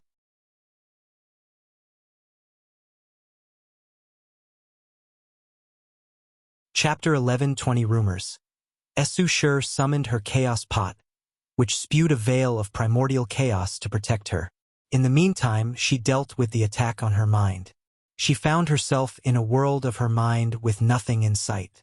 As she was about to try something to leave this place, she heard an alluring voice. Do you think he truly loves you? Su Shi frowned as the voice seemed familiar. Do you think he has changed? He has, replied Su Shi as she mustered a terrifying power of chaos to destroy this mind space. Can you trust him while he's separated from you? Do you trust him not to find another woman? Said the enchanting voice. If I didn't trust him, I would not stay with him, Su Shi declared. Then you're better than me, said the voice who finally appeared. A heart devil? The person looked exactly like Su Shi. More like a manifestation of your insecurities. Insecurities? Those are bold terms, sneered Su Shi. What insecurities do I have? Of course, it is about our Xiaofan, said Heart Su Shi. Nonsense, uttered Su Shi calmly as she waved his hand to send a black slash with the power to wipe out time itself. However, the attack passed through the other as if she were intangible. Why are you reacting so fiercely if I'm only talking nonsense? Because your words and even your existence are an insult to me, rebutted Su Shi. Do you think my relationship with him defines me? Do you think I spent every waking hour thinking about my husband? Do you think my life has no meaning without him around? Isn't it? Asked Heart Su Shi with a devilish smile. Her words contained a power that was extremely alluring to the mind. Maybe in the past, but not now, not ever again, said Su Shi. I've grown. He's grown. And now our lives are better than before. Maybe things will change, but that goes for every relationship. Heart Su Shi looked at her genuine self before rapidly dissipating. The real Su Shi thought this charade had ended. But she was wrong. A second one appeared. What is it this time? She could tell that time was passing slower in this mind space than outside. But that did not change the fact that time was still passing. If she did not leave quietly, Chu Luo would break through her defense and severely injure her. There have been rumors that you have entered a secret relationship with Wang Wei, snicked the second Heart Su Shi. So, is it true? Even if it's not, you should really entertain this idea. Su Shi's mouth twitched. Of course, she had heard of the rumors. They were everywhere in the dream world and one of the most talked about things in that space. However, she knew how ridiculous these rumors were. First, she was not this kind of woman. Second, this man was head over heels in love with his wife. Your words are an even bigger insult than the first one. Oh, come on. You two are the most beautiful people in the lower dimension. He's the most powerful ever, and you're the most powerful woman, said Heart Su-Shi. Now that you're close friends, I think you would be a perfect match. Not to mention the alliance that could be created between your factions if you two got together. Su-Shi exhaled deeply, not hiding her frustration. I'm going to say this once, and only once. Wang Wei loves his wife, and he only wants her in his life. If something happened to their relationship, he would remain alone for the rest of his eternal life. And I feel the same way. In this life, I will have only one husband, and no one else. How boring, replied Heart Devil while smacking her lips. She disappeared, and Su-Shi opened her eyes to see that her veil of primordial chaos was almost broken. Horror of primordial chaos. Primordial chaos is vast, infinite, and ancient. Throughout its existence and development since the beginning of times, how many horrifying life forms have been created or grown to such a level? Too many to count. And today, Chu Luo confronted a fragment of one of those entities. He saw a pair of eyes hidden by a black-red fog, and his body trembled instinctively out of fear. Before he could react, Chu Luo felt his mind, spirit, and unique emperor's soul rapidly collapsing. The very presence of this being's presence was enough to destroy him on a conceptual level. Chu Luo acted swiftly and created a universe inside his mind with countless lives before linking all their souls and willpower to his own, allowing him to resist this attack. Su-Shi took this opportunity to kick her opponent. She used a fleshly body divine ability, the weight of primordial chaos, and the attack was intense, capable of annihilating worlds, the very fabric of space-time, and countless concepts. Chu Luo made a split decision to create a piece of armor made of the strongest metal, which primordial chaos itself had tempered. His move was brilliant, as his armor could now block most of the primordial chaos power from his opponent. However, the sheer force behind the kick still sent him flying a few thousand kilometers. I understand the anomaly I sensed before, thought Su-Shi. Your creation Tao is no longer limited, is it? When he countered his technique, she noticed how he did not use a weapon to use the power of creation but just wielded it as if it were a natural part of him. Chu Luo calmly looked at her without answering. You must have used Gu Xian's deception Tao. Her deduction was correct. After studying the inheritance, Chu Luo worked hard to gain full power over creation Tao. So, he refined a deception emperor soul instead of creation to allow himself to deceive Grand Tao into thinking he was a true Tao overlord. Once that was done, Chu Luo rarely used his true creation Tao because he knew using such a crooked path could earn him the ire of Grand Tao, leading to his death. So, in most fights, he only used his limited creation Tao unless it was absolutely necessary. Omicron M Song of Eternity. Su-Shi's pot spewed a fog that rapidly turned into a zither. A projection of the river of time materialized behind her as she played, and a beautiful melody emanated from it. Under Su-Shi's guidance, a terrifying vibration that combines sounds or music from the past, present, and future rushed toward her opponent. Before the vibration arrived, Chu Luo heard strange music in his mind, which hurt his spirit. He heard many different zither players from the beginning of time until the last musician in the universe. God of music and vibration, Chu Luo snapped his finger to create a god whose sole power is absolute control or mastery over music and vibrations. A large phantom of a man in all white, sitting cross-legged with a zither before him, materialized behind him. The god plucked one string to release a vibration that countered Su-Shi. Their clash released a shockwave that could have destroyed countless great thousand worlds. However, this was just the beginning. As these two masterful musicians clashed, the melodies they created reverberated from the Void Zone to the martial hegemony and myriad Emperor Worlds world communities. People who heard the sound had different reactions. Some felt they heard the most murderous songs between heaven and earth, almost driving them to madness. Others heard the most beautiful notes in the universe, elevating their minds and spirits to a higher plane of existence. A small majority had illusions that they either saw the most beautiful woman or man in existence, or saw the person they loved most in their lives. And those were just the three main reactions after hearing that song. Su Shi frowned as she saw how easily her technique was cancelled. Our strength is relative to each other. So this fight is likely to end in a draw. She was unhappy with this news, and it was the same for Chu Luo, who figured out the same thing. They looked at each other, and their auras clashed.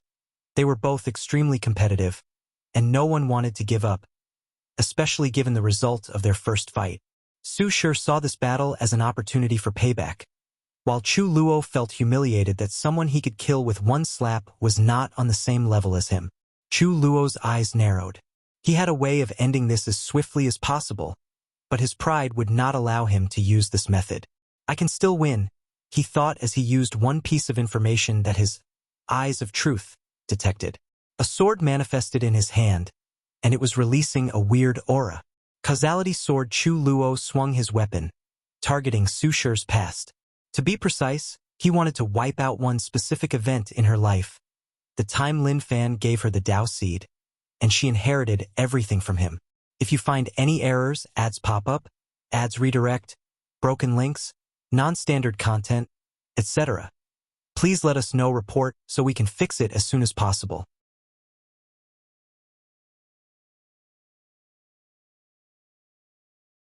Chapter 11:21. Wrap it up.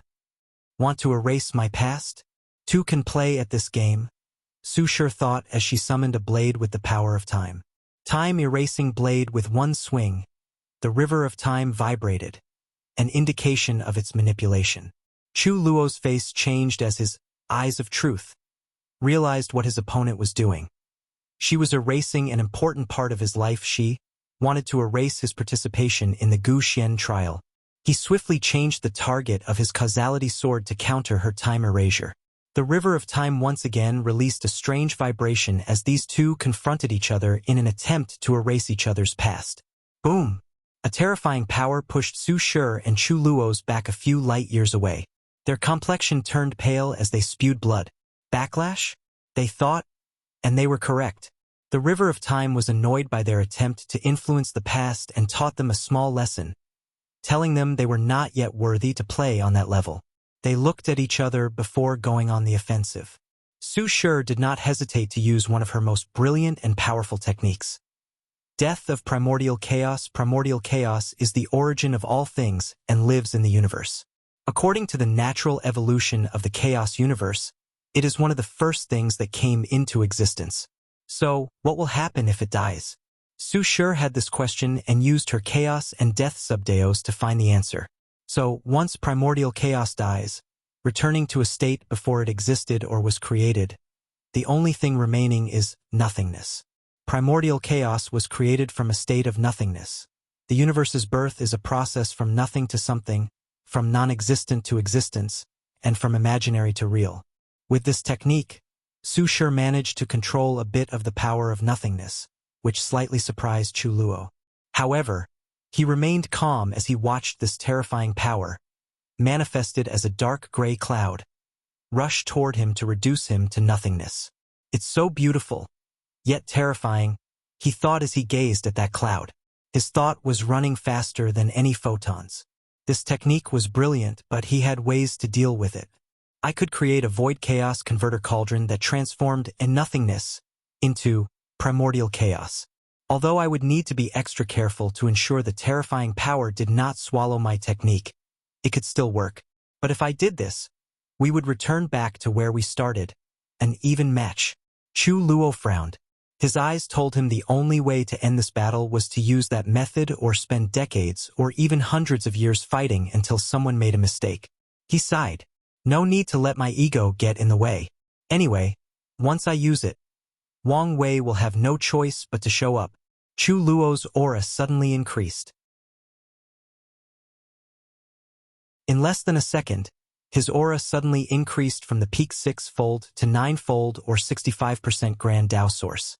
However, this was not the end, as his strength soon climbed to 67% Grand Dao source before stopping. His aura alone made the dark gray cloud slow down. Su Shi was shocked. The sudden increase in strength was not something that she expected. Is this? However, before she could finish that thought or even react, Chu Luo clutched his hand, and a powerful force instantly destroyed her technique. "Be gone," he boldly declared, creating a gargantuan palm with extreme power and speed. Everything proceeded so fast that Su Shi had no time to react. Bang! This attack released a terrifying shockwave throughout most of the lower dimensions. However, once the dust settled, Su Shi was perfectly fine. And that's because of a handsome young man with silver-gray hair and eyes floating before her. Wang Wei calmly looked at Chu Luo. No plan is perfect, even for someone like him. He knew the Commerce Hub had their hidden trump cards and had speculated what they were since his divination failed him due to them previously using the 4-symbol mirror and the power from their headquarters.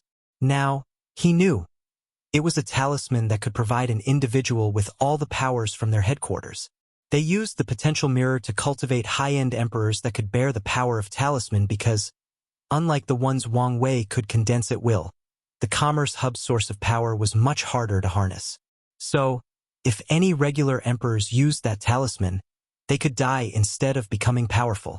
Wang Wei looked in the distance as he had figured out other things now that Chu Luo showed up and the karmic strings were easier to read. The Commerce Hub did give him something to increase his strength, but it was not the potential mirror. That went to their real, greatest weapon. "I knew you would show up," Chu Luo said, his eyes more profound than ever. "And it seems the rumors are true." Wang Wei focused on him. "I've lowered all my defenses, so your eyes should have told you that you have zero chance of winning against me. So what now?" Chu Luo was silent. He was telling the truth. Currently, his eyes were working on overdrive, trying to deduce any possibility of victory, and the result was always the same, 0. Even with its augmented power from the talisman, the result could not change. "It doesn't matter. I just want a fair fight in which I'm not granted victory." Wang Wei was not surprised by this response. People like Chu Luo and Yi Dafu insist on fighting him despite knowing they won't win because they do not want his existence to become a flaw or heart devil to their cultivation path. So, no matter how unconquerable that tall mountain that is his existence is, they will face it, even if it means death. However, Wang Wei's philosophy has always been not to fight when words are enough to deal with the problem. "Why are you still in the lower dimension? What do you mean?" Chu Luo was genuinely concerned by this sudden and odd question. "You were there during Gu Xian's trial and heard about the upper dimensions situation. So," Wang Wei looked at him oddly. "What are you getting at?" asked Chu Luo, annoyed. "The situation has detonated. A major war has already started, and people are forced to take sides. Aren't you worried about your parents? From what I heard, no one can escape from this war." Chu Luo's face changed. "You're not lying to me to force me to leave, right? What did your eyes tell you?" Chu Luo's atmosphere became somber.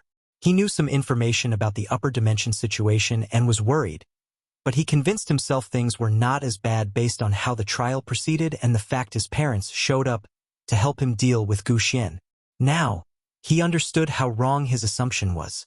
Chu Luo no longer hesitated. He took one step to teleport back to the Emperor Dao world. He had little to no affection for his homeworld and only had a few more things to deal with. Once he finished, he would immediately ascend to the upper dimension. Chu Luo did not care about the Heavenly Emperor's position, the benefits, or even the karma he owed to the Commerce Hub. All he cared about was his parents and how they might be in danger. So, after returning home, he used his current strength to create a few things that may help once the power left his body before ascending. No wonder this guy failed his supreme outlaw trial. Although his intelligence might be close to that level, his ability to control and regulate his emotions was terrible, thought Wang Wei. "I'm sorry," said Su Shi with a sigh. She was not apologizing for losing, but how she lost. Chu Luo timed his strength gain and attack so perfectly that she did not have the opportunity to activate Wang Wei's talisman and gain his strength. "It's fine," nodded Wang Wei. He would not blame her as Chu Luo was a talented genius, and accidents were expected to happen when dealing with him. "What now?" "Now, it's time to wrap things up," said Wang Wei, who made a yanking motion from the void to summon a middle-aged man dressed in all black. This man was the Black Heart Emperor, the Commerce Hub's ultimate weapon. He used the potential mirror to achieve a peak 6-fold strength and a Grand Dao Foundation pill to temporarily reach 7-fold. The next step was to use the same talisman as Chu Luo to reach the strength of tenfold and compete with Wang Wei. Sadly, he would not have this chance. Before this man could even activate the Grand Tao Foundation, Wang Wei annihilated him. He did not have the chance to process his surroundings, scream, or do anything else. He was gone. If you find any errors, ads pop up, ads redirect, broken links, non-standard content, etc., please let us know. Report so we can fix it as soon as possible.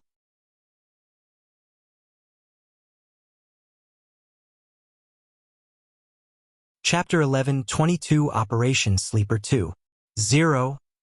Wang Wei scanned the battlefield. He took measures to ensure people would not notice his presence. But the death of the Black Heart Emperor would be noticed before long. He groaned before muttering a few words. "You have the blessing of fates."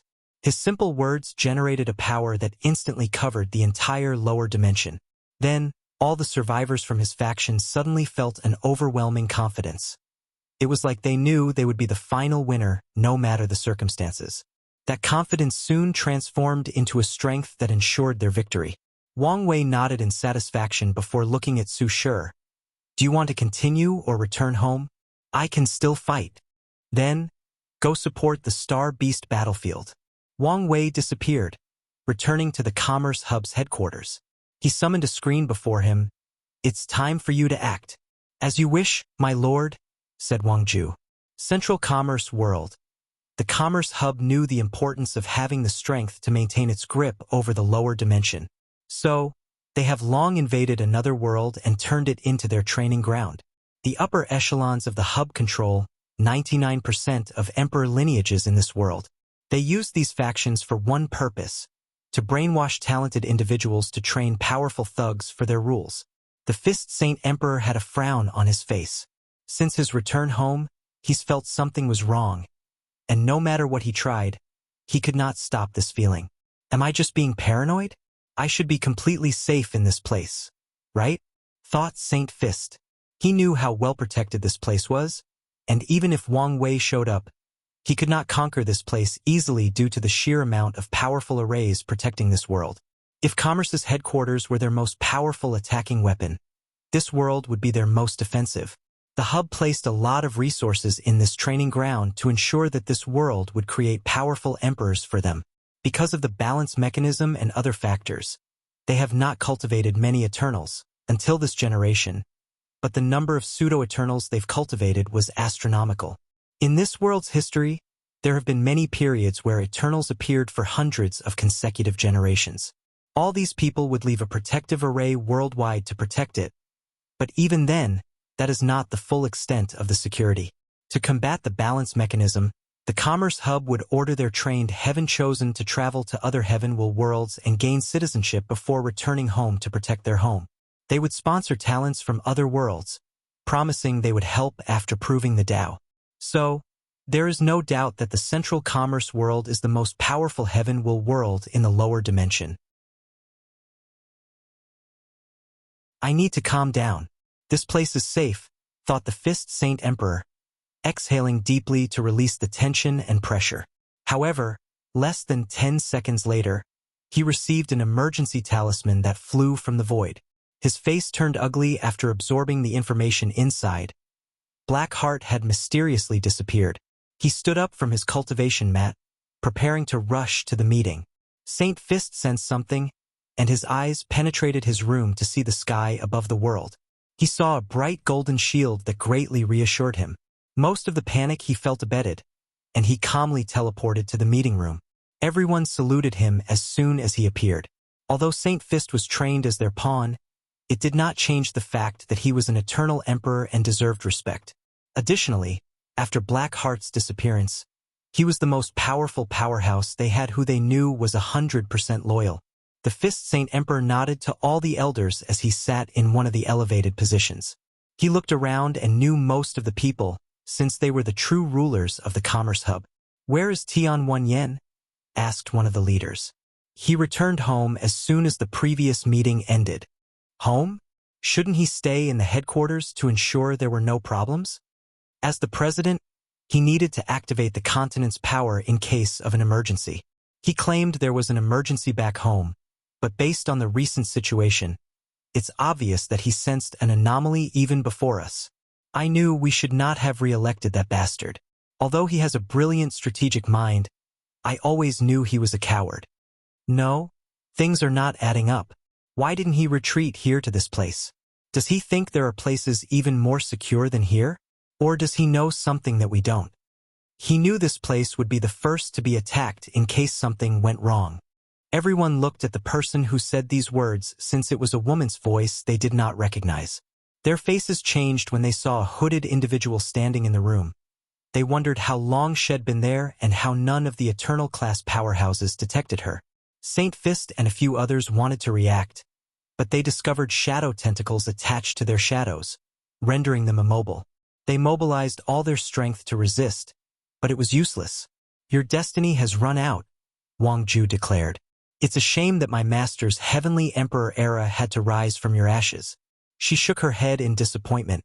None of these needed to happen if these people were wise enough to understand the situation and surrender. How did you bypass our defenses? Asked Saint Fist with clenched teeth. Bypass?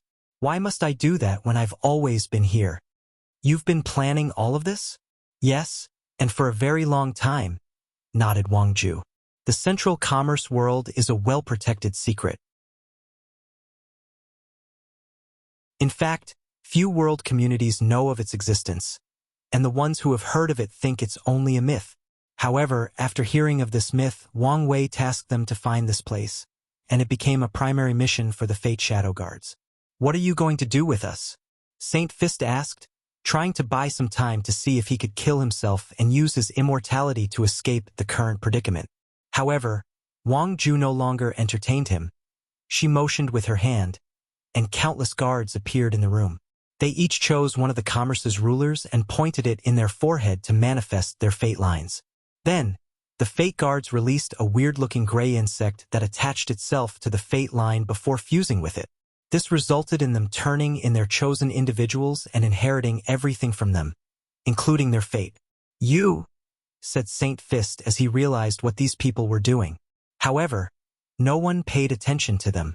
The Fate Shadow Guards only chose a few people, and the rest were executed. Wang Ju did not hesitate to kill all the immortal sovereigns while preserving the bodies for her master. She then sealed Saint Fist before killing the remaining pseudo-eternals. Who knows how to control this world's protection formation? She asked, and a few guards raised their hands. Take complete control of it and prepare to move it back home.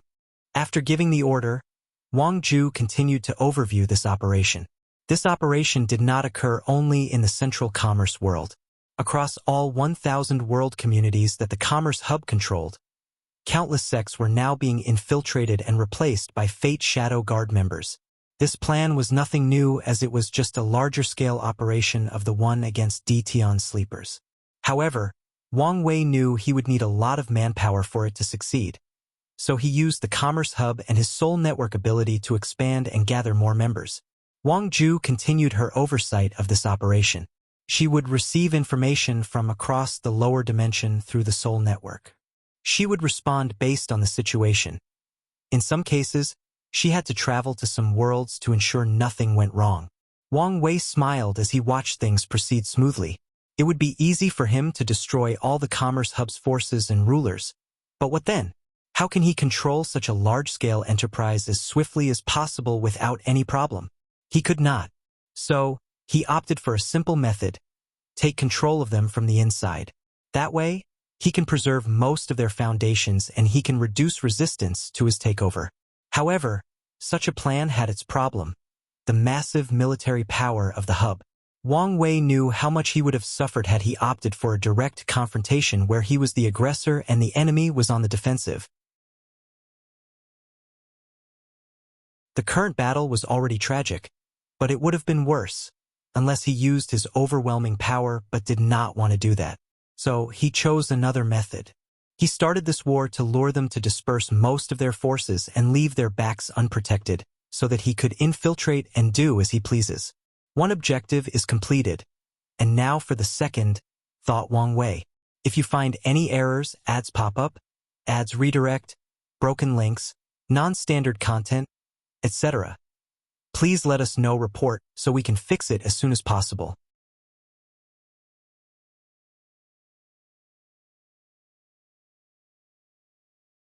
Chapter 11, 23 Death World. After Wang Wei's departure, Su Shi rushed to the Star World Beast World community, even making a show entrance. She headed directly to Ji Lanfang's prison to free him, almost killing the Void Mirror Emperor.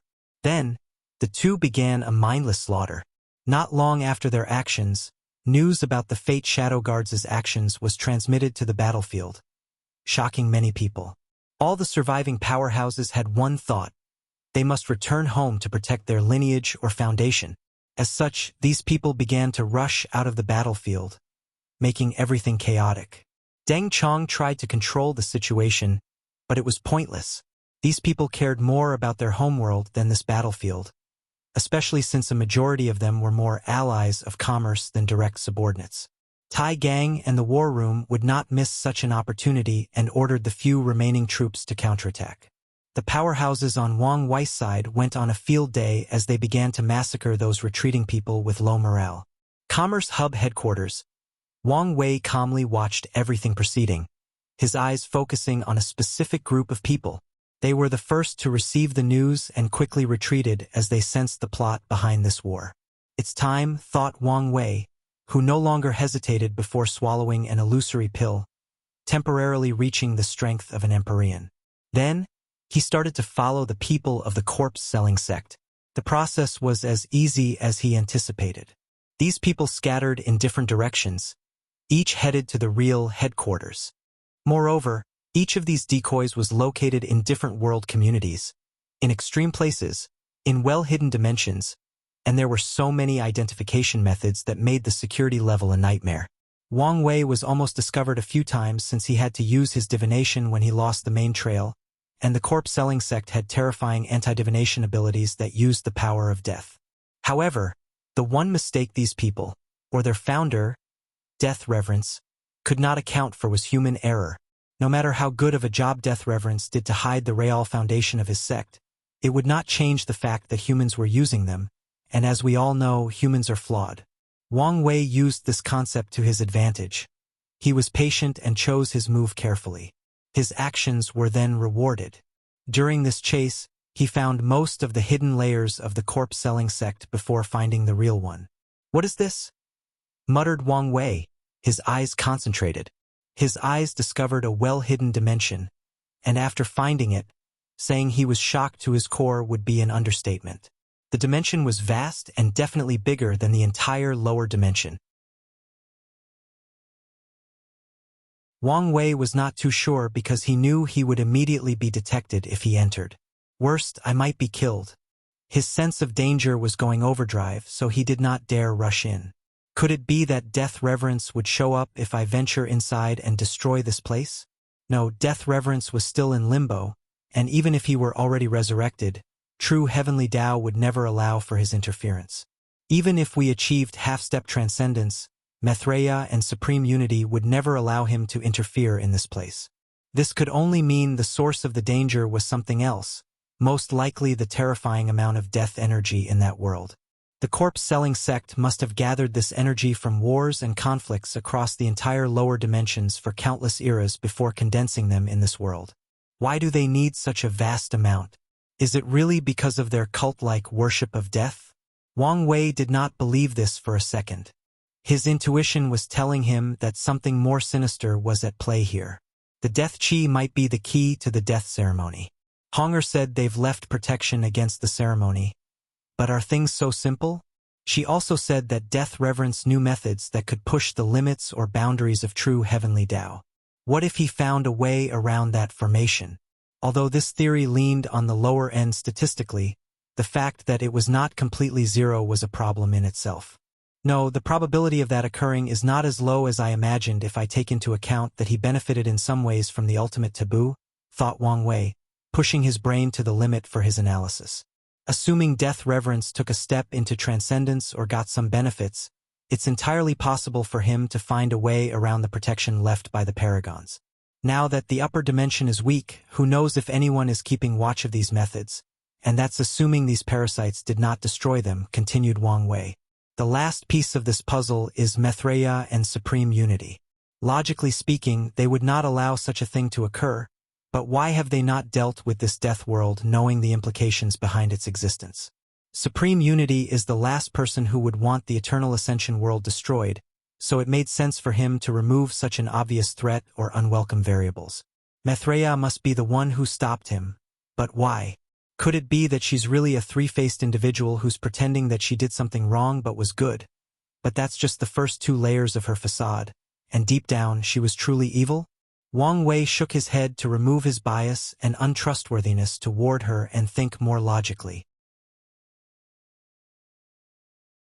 The most likely scenario is they did not get rid of this world to lure death reverence, or there is something valuable inside this death world, so they've been balancing each other, preventing the others from getting their hands on it.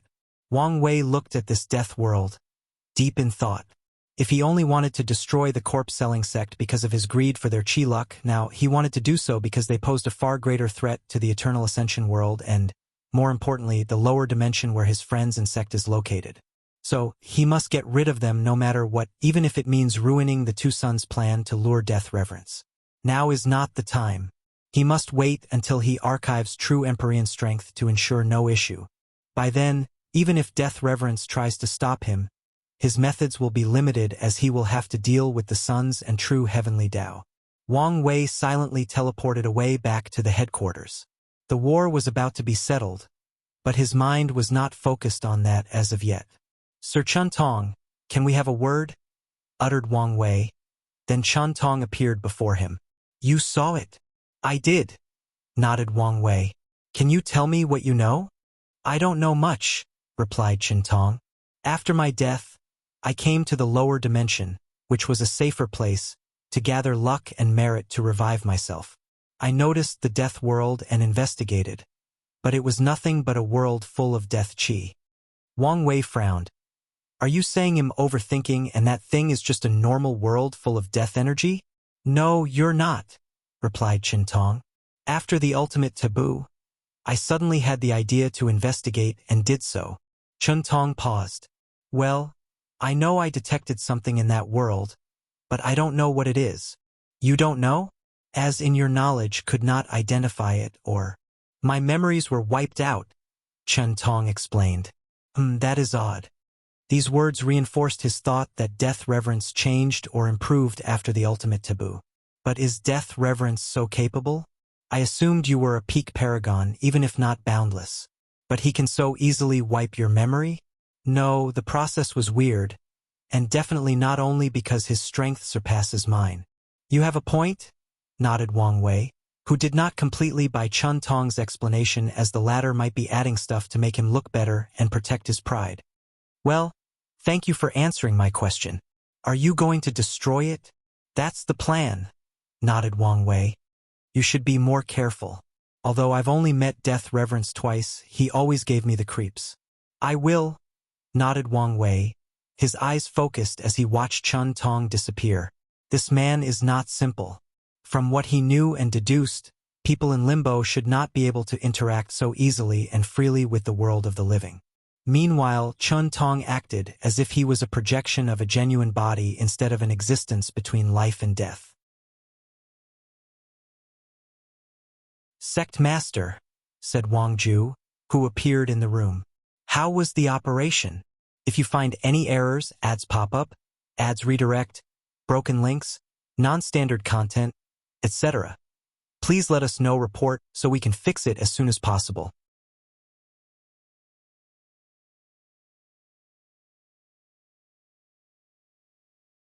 Chapter 11:24 Perfect Future. The operation succeeded in over 900 world communities, reported Wang Ju. And the remaining 100? Things didn't go as planned. Tian Wenyan's doing? Yes, nodded Wang Ju. He acted swiftly and created a correlation of the remaining world communities, holding on to their last breath. I figured they were weak enough and there was no need to focus too much on them now. That's a good call. But keep an eye on him if he tries to get allies from the world communities not influenced by this war. Although this war was massive, it only affected a third of the lower dimension, leaving more than 2,000 world communities untouched. I've already assigned people for this task. Wang Wei nodded. How are the lower dimensions of these captured world communities doing? Due to lack of population, we could only infiltrate the truly valuable worlds, the ones that produce rare resources for the commerce hub, explained Wang Ju. Once everything is settled, we can focus on expansion in these places. Your expansion should not only be those places but the entire lower dimensions, said Wang Wei. You must have eyes in every corner of this place and also have a large pool to recruit people. Wang Ju's eyes squinted as she felt this expansion did not seem like it was simply because her master wanted a large information-gathering agency. The Commerce Hub is, without a doubt, the greatest power in the lower dimension, and after their defeat, no one will truly be able to resist her master's advancement. In other words, the role of their Fate Shadow Guards should have been diminished, becoming the eye of the Tao opening sect to maintain their powers and ensure the longevity of the Heavenly Emperor era. But now, she was smelling something different. You'll know when the times are correct, said Wang Wei calmly. I understand. Anything else? This is for you. Wang Ju offered a group of talismans. Those are the identity tokens of the commerce rulers. They should allow you to control the headquarters as soon as possible. These people would never allow the president absolute control of the headquarters, so they had long divided his power and created protocols to restrict him when needed. Excellent. Wang Wei praised with a genuine smile on his face. Lastly, what should I do with the Fist Saint Emperor? Once Wang Wei controls the headquarters, his immortality will be gone. Try to make him into one of our own. If that fails, search his soul for information before turning him into resources. As you wish. Anything else? No. Wang Wei dismissed her, so she disappeared. He then activated the talismans so they floated in the air in a circular position. They rotated until they turned into light before fusing on the ground. Wang Wei immediately smiled as he sensed the connection with this enormous continent. The right person can indeed use strength on par with the limit of tenfold if they can bear this power, he thought as he finished placing his imprint on the formation to ensure absolute control. Once that was a success, he pointed into the sky to manifest numerous karmic threads connected to the continent. Wang Wei cut most of the threads. From then on, no one knew that the Commerce Hub's headquarters used to be a powerful weapon, except for someone like Chen Tong. Beside him, everyone who knew had their memories wiped out. Wang Wei's next step was to move the headquarters continent with a new one and shrink the original Void Beast one until it was as small as a toy on his palm. You will be the headquarters of the Hell Court, Wang Wei declared. He did not point to leaving the continent and all its power for the Myriad Emperor world or the Tao opening sect but for the Hell Court. These people need to be seen as a real threat to his era for his plan to work, or true heavenly Tao will immediately see them as hopeless and choose someone else as the balance mechanism for this era once the time arrives. So, he opted to give them a powerful weapon/headquarters. I know my actions will bite me back in the future, but it's the best choice for now, muttered Wang Wei before sending an invitation through the dream world to summon all his allies during this war. It was time to wrap things and deal with the aftermath. The meeting room was different from the typical court sessions. Wang Wei still sat on his throne on the front, but he was not alone. He created numerous thrones on his left and right for the others to sit on. He chose this decor as a sign of respect for his allies. People like Ji Lanfang and Wrath were technically equal to him and his peers as Heavenly Emperor, so it would be disrespectful for them to stand like courtiers, even though Wang Wei knew they would not mind or dare say anything. He even created thrones for his courtier to show respect, so all eternal powerhouses, even immortal sovereigns, had a seat. However, the other immortals and mortals had to stand as usual. It did not take long for everyone to show up. Wang Wei did not reserve seats or put people's names. It was a who comes, first served situation. Soon, everyone showed up for the meeting, including Wrath, who Wang Wei had been adamant before about not being seen with her public. He had a change of heart because he recently saw a perfect future or a future with the highest probability of happening. In that future, the people responsible for the destruction of his era used his connection with the demon race to rally allies. They did so despite having no proof and the fact that the Neo-Devil race has been integrated into many worlds and communities, and they've had a positive image. The interesting thing about this perfect future is that one of the leaders of the Hell Court will be responsible for ending the Heavenly Emperor era. In other words, Wang Wei's own creation will indeed expand the era way past its expiration date, but it will also lead to its destruction. After knowing this truth, Wang Wei decided it was pointless to try to hide his relationship with Wrath. Better yet, his actions now can ensure that the Myriad Emperor world has a strong ally like the Neo-Devil during the rise of the Hell Court.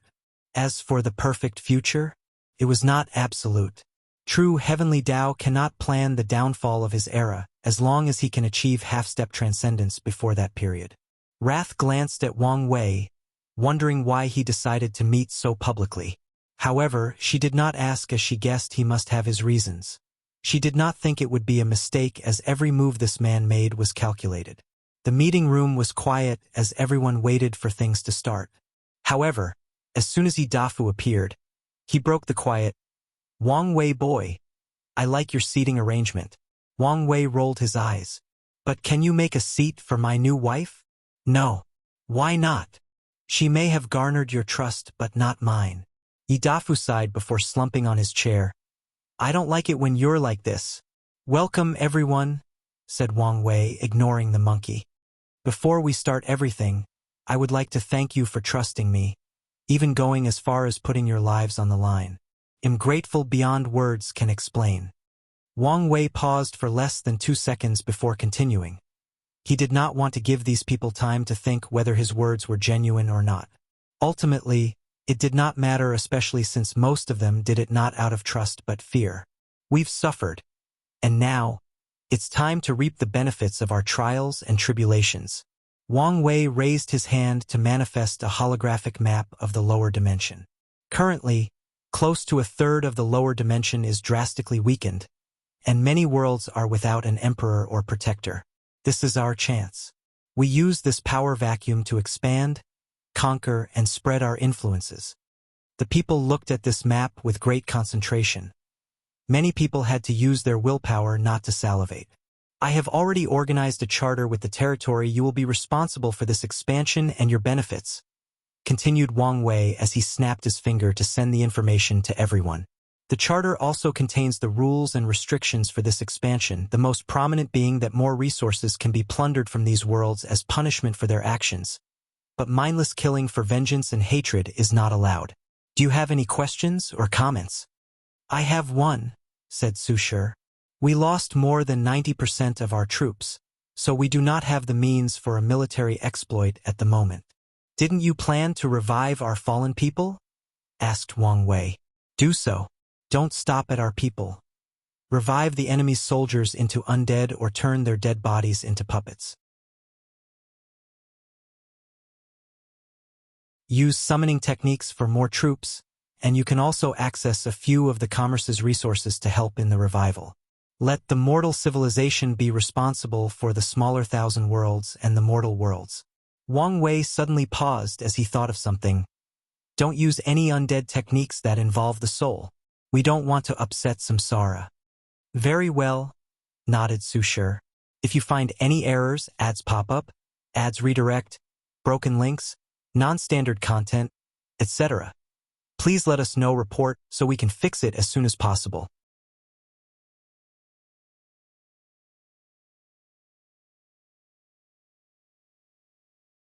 Chapter 11:25 Sibling. "You can be in charge of this task," said Wang Wei. "Anything else?" "Your Majesty, I have a request," said Feng Heng, sitting 2 seats to the right. "I'm listening. Would you please change my charter, so I have complete control over the ancient spirit realm?" Wang Wei did not immediately give an answer. He understood why Feng Heng wanted this change, as he wanted to ensure Tantric Buddhism had no problems and that the presence of other people in that world could cause trouble. However, no one liked the idea of one person having absolute control over one world, even if their benefits would actually not be affected. "I'll allow it," said Wang Wei. "But only Tantric Buddhism is allowed to spread in the lower realm of that community." "That's fair." Feng Heng did not mind too much. Once he places the necessary restrictions, Tantric Buddhism is as much part of Buddhism as the other branches like Zen, Pure Land, or Tao Zen Buddhism. Anyone else? I have something. Wang Wei looked at the monkey. I heard your world has been reverted to innate? That's right. Can you sell me the method? The innate chi environment is not on the list of things to export, but if you give me your bloodline development method, I'll sell it to you. Forget it, replied Yi Dafu. If he works harder, he might create a solution himself with the help of these old men back home. In the worst-case scenario, he'll just officially travel to the Myriad Emperor world to cultivate. He guessed that bastard Wang Wei would charge him for any extended stay, but it would still be cheaper than buying that method. Wang Wei shrugged. The meeting continued, and the majority of it was dividing the initial benefits. People had to use their military points to increase their strength or the overall foundations of their lineage. Wang Wei bought the few preserved immortal sovereign bodies. Once that was finished, the Eternal Emperors had a short discussion before everyone left. Su Shi wanted to chat with Wang Wei, so they too stayed. This was a perfect opportunity for a Dao discussion. Now is not the right time, replied Wang Wei. His cultivation has remained stagnant by choice, so a Dao discussion would be mostly wasted. However, after he archives the taboo battle realm and will have no issue increasing his cultivation, it will be the perfect time for it. The next time we do it, there will be more people and the effect will be better, Wang Wei reassured her. If you say so. Wang Wei disconnected from the dream world. He had a lot of things to do, but he also sensed that his time in the lower dimension was not long. His next destination was the battle spirit world, the Spirit Genesis sect, to be precise. Wang Wei easily bypassed the formation protecting the sect since Emperor Jia was nothing but his slave. He looked at this once most powerful sect, and his senses could not detect the slightest sign of life. That's right, not a single person was alive. Emperor Jia's objective in activating the sect's protective formation was to ensure no one escaped. He even summoned the few people outside the sect during the war to eliminate them. Here you are, said Emperor Jia, handing him a space ring with all the resources of the Spirit Genesis sect, including their Emperor artifacts, archives, and secret realms that served as their foundation. After absorbing the foundation of such a powerful faction, the Dao opening sect will take another leap in strength. They only need to modify some of these resources to fit the origin system or the Myriad Emperor world. Thanks. Emperor Jia nodded before slowly dissipating. It was for good this time. He had already destroyed his own vault, and now Wang Wei placed the final nail in the coffin by erasing him from history. From now on, only a few people remember the name Emperor Jia.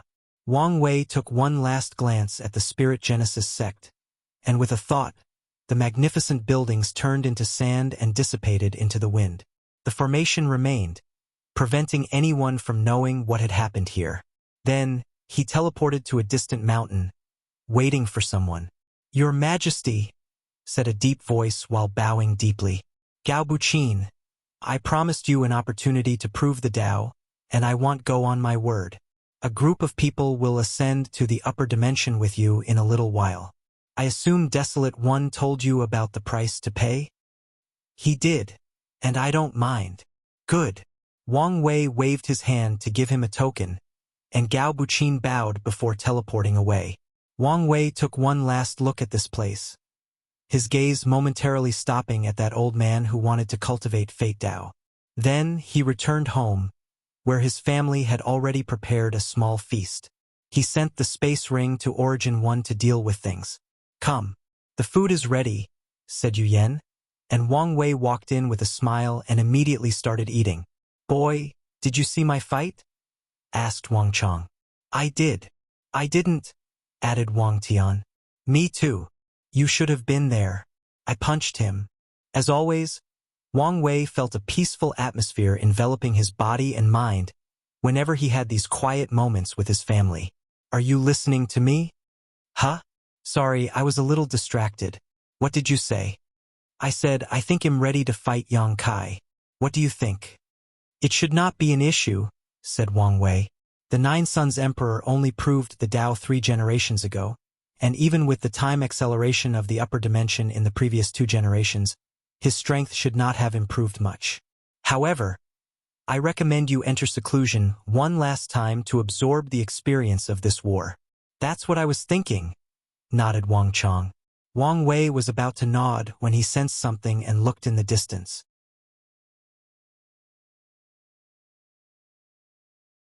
What happened? Asked Wang Tian. Chu Luo ascended. Chu Luo? The one that was your competitor during Gu Xian's trial? Yes. Wang Wei explained the situation to them. Such a filial child, sighed Yu Yan. Why do I feel your words contain some hidden meanings? Asked Wang Wei. You've overthinking things as usual, replied Yu Yan, giving him a side eye. Are you really insinuating I'm not filial? Is there a son more filial than me between heaven and earth? Wang Wei felt offended. No, he felt hurt. If you were so filial, you would give me grandkids by now, sneered Yu Yan. Here we go again. I thought we had this conversation already and came to an understanding. What conversation? You and Honger decided, and we had no say in the matter. Wang Wei was genuinely speechless. Who knew his mother was boggling so much resentment? She fooled him, as he thought they were all right on this front for hundreds of thousands of years. Why don't you say something? Said Wang Wei, looking at his father with scrutinizing eyes. What do you want me to say? Asked Wang Tian while shrugging. I'm on your mother's side. I want grandkids, preferably one that can inherit my swordsmanship path. Grandpa? Asked Wang Wei, grasping at the last straw. Sorry, grandson, added Wang Chong while caressing his white beard. I also want a great-grandson. You're no longer small and cute, so I want someone I can dote on. Is this what my father felt like when the whole family ganged up on him? Thought Wang Wei. I don't like this feeling at all. So he counterattacked. Instead of focusing on me, why not focus on yourselves? What happened to the siblings you guys were going to give me? We're too old for that kind of thing, rebutted Yu Yan. Plus, do you think I want to bring a child into this world knowing he will live under your halo? I don't want such a fate for my worst enemy. Your mother has a point. If we were to give you a sibling, no matter how good of a job we do to raise him, he would never live up to the world's expectation. Just cause he's your sibling, nodded Wang Tian. That's a terrible excuse. As long as we love him and don't put these expectations on them, they should be fine, replied Wang Wei. Plus, we don't know for sure if they would not live up to the expectations. Yu Yan rolled her eyes. The only way for such a child to live normally in this world is we keep him immortal his whole life, raise him in another chaos world, or isolate him from the outside world completely. I don't want to do any of that. So, you're never going to have another child because of this? Maybe in the far distant future, when you're only a myth or legend known only in books, we might try again. But for now, that's no longer on the table, explained Yu Yan. If you find any errors, ads pop up, ads redirect, broken links, non-standard content, etc., please let us know report so we can fix it as soon as possible.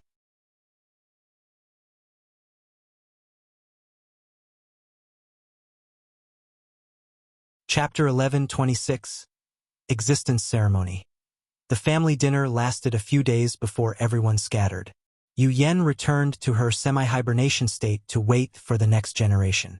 Wang Tian continued his 9-extremity foundation in the swordsmanship world, and Wang Chong entered a cultivation retreat for his battle against 9 sons. Wang Wei was about to return to the court when Sword One asked to see him, so he summoned it. Are you all right? He asked after seeing her pale face. I'm fine. I already took a pill and should be fine after a few months, she explained. That's good. What do you want to see me for? I wanted to ask whether you had any new tasks for me. She used to be in charge of the Commerce Hub and worked closely with Wang Ju, but now this line of work did not need her since they now had absolute control over the hub. There is no need. You should rest and recuperate. I'm fine. I haven't felt so filled with life, ambition, and purpose in a long time, so I don't want to rest. I see. Wang Wei always assumed she was the kind of cool, collected, and inactive like Origin One, but it seems she had a fire inside of her. However, it made sense, given she's a swordsman. Let me think. How about you accompany the steward as he tries to expand our alliance beyond the non-commerce world communities?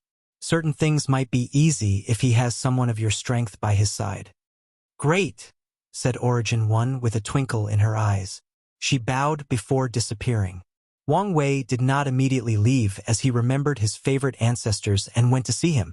After chatting and drinking with Wuxia for a day, he returned to the court, where, to his surprise, Wang Ju awaited him. Did something happen? Yes, our people caught one of the traitors. Oh, just like what happened to you. A terrifying restriction activated, despite our effort to be careful. We lost a few capable people. Did you try to revive them? We tried, but it was useless. Sorry for my blunt words, but I don't think even you can revive them. These restrictions were likely created to target you personally. It's fine, Wang Wei said calmly. You would not come here if this was the only news. What else happened? Wang Ju showed him an orb which was condensed from her power, with a piece of paper encased inside. One of the spies released this piece of paper after evaporating. Wang Wei held the orb as he used all his detection abilities. He found nothing. So either this paper is safe or the power inside is beyond his ability. You can leave. Sect Master? Don't worry. Wang Ju bowed before disappearing. Wang Wei activated the court's formation, preparing to run away with the slightest anomaly. Only did he read the paper's content. Dear Chosen One, I'm writing this message to tell you that none of the actions of these people are related to me in any way or form. I only sent my people to the lower dimension because they pressured me. I know you're destined to end this era, and I have no problem with that. I hope we can meet someday to drink and converse under the moonlight. If that is not appealing to you, or if you cannot accept my apology, I'm happy to stay far away from you. From Disaster Paragon. Wang Wei was speechless. This Disaster Paragon is a character.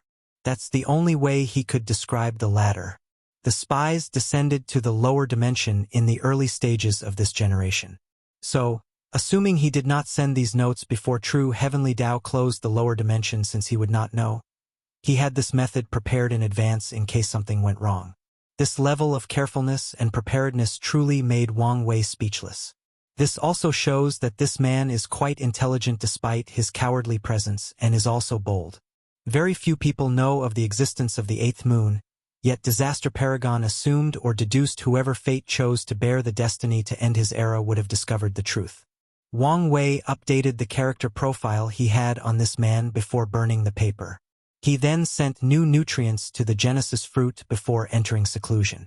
With access to the Commerce Hub's resources, he will have no issue tempering his body for a while, but his main priority is the existence ceremony. The process took 20,000 years on the outside, but he finally finished.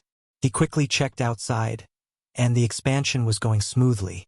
They've already conquered more than 100 world communities and are still going strong.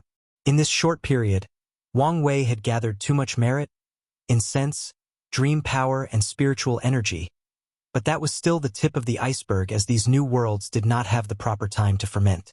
Wang Wei focused on the magic circle in the middle of the room that was releasing a strange aura. Let's begin. As he sat in the middle and closed his eyes, a few characters floated from the circle. The most powerful sect. A wind with a strange aura blew from the Spirit Genesis sect before materializing in the cultivation room. Wang Wei's spirit flew to an unknown black and white space with countless runes. Heavenly Daos records, he thought. This place contained all knowledge and truths of the eternal ascension world. Wang Wei did not waste time as he quickly latched to a rune that translated Heavenly Emperor Era. As his spirit left an imprint on the rune, his body and soul dissipated. He did not die but entered a state where he was his existence. He now had many forms. His memories, his name, his history, and his karmic impact on others were now all part of himself. Then, Wang Wei felt his existence started to elevate as it fused with the Heavenly Emperor Era rune. His mind trembled before he found himself in an infinite room with countless white silhouettes and no faces or genders. Everything proceeded as he expected except for this event. So Wang Wei focused on analyzing the situation. Are these the physical manifestation of all the infinite possibilities of the Heavenly Emperor era? He understood the situation. Since he wanted his existence to include an entire era that spread across the lower dimension, he must bear that era's weight. In other words, he must confront the manifestation of every emperors born in that era, every action they make, every karma thread connected to them or a result of their actions, and finally, he must bore the weight of every single event that occurred in that era, including something as insignificant as someone kicking a rock or an animal touching a grass as they walk to their destination. I understand. Just like the saying, you must bear the crown's weight. In my case, I must bear the weight of my era's history if I want it to be a part of me. Well, bring it on. The nature of this battle was spiritual and willpower, which is one of his greatest assets. So, he rushed to these figures and fought them non-stop. The battles themselves were nothing significant to Wang Wei, but the duration of the fight was a nightmare. He had to confront every single possibility of his era, meaning every single event that will occur in the Heavenly Emperor era across all 3,800 heaven will communities, which are composed of billions of worlds and an infinite number of people making an infinite number of decisions. The battle felt endless, especially since he seemed to notice how much time had passed. Wang Wei did not know whether this was part of the process or whether his brain was doing so as a way to distract somewhat from this endless fight and prevent him from going mad, but he noticed. If not for his unwavering willpower, he would have given up. But even with such iron will, his spirit had reached its limit after he felt he had fought for at least 10,000 yuan epochs. But even then, he did not stop despite his spirit giving up after 10,000 yuan epochs. The battle did not end until after exactly 103.4 million yuan epochs. In other words, he relied purely on his willpower to continue the fight until he defeated the last possibility in the strange realm. Wang Wei's spirit sat on the ground, breathing harder than a tired dog. He wanted nothing more in this world than to sleep for a few millennia, if not more. Sadly for him, this was not over. A single eye appeared in that space, and his face contorted. True Heavenly Tao. True Heavenly Tao did not waste time with him and immediately acted. It did not even care that he was its chosen era son. Wang Wei felt a pressure on his spirit that made him feel like a mortal tasked with holding up the heavens, and he had to rely on his will to do so. Damn it, he cursed as he gritted his teeth to resist. If you find any errors, ads pop up, ads redirect, broken links, non-standard content, etc., please let us know. Report so we can fix it as soon as possible.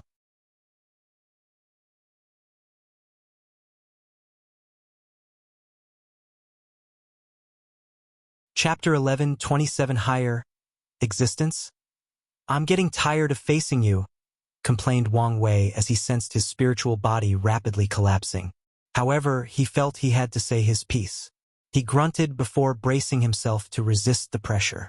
This time around, he did not know how long had passed, but with every waking minute, his spirit weakened. Wang Wei was sweating immensely, and his eyes were blurred.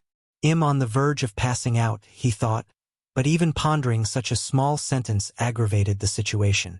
So, he had to empty his mind to focus slowly on resisting. After what felt like an eternity, Wang Wei suddenly felt he could breathe.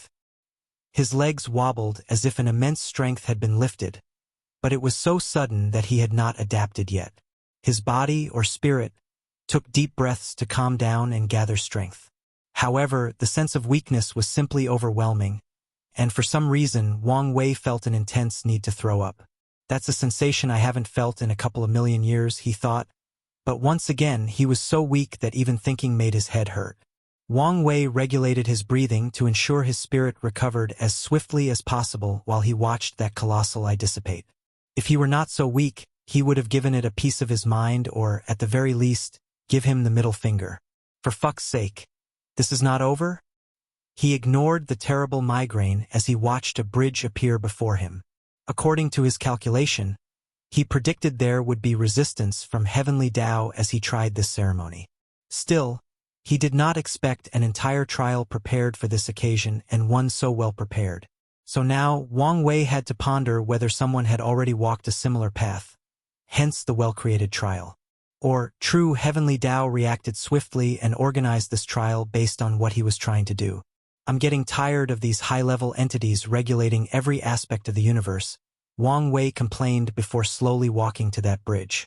A faceless and genderly spirit similar to the first trial appeared and rushed toward him as soon as he took the first step. Another fight? Wang Wei immediately took a fighting pose despite being in the worst possible shape for any combat.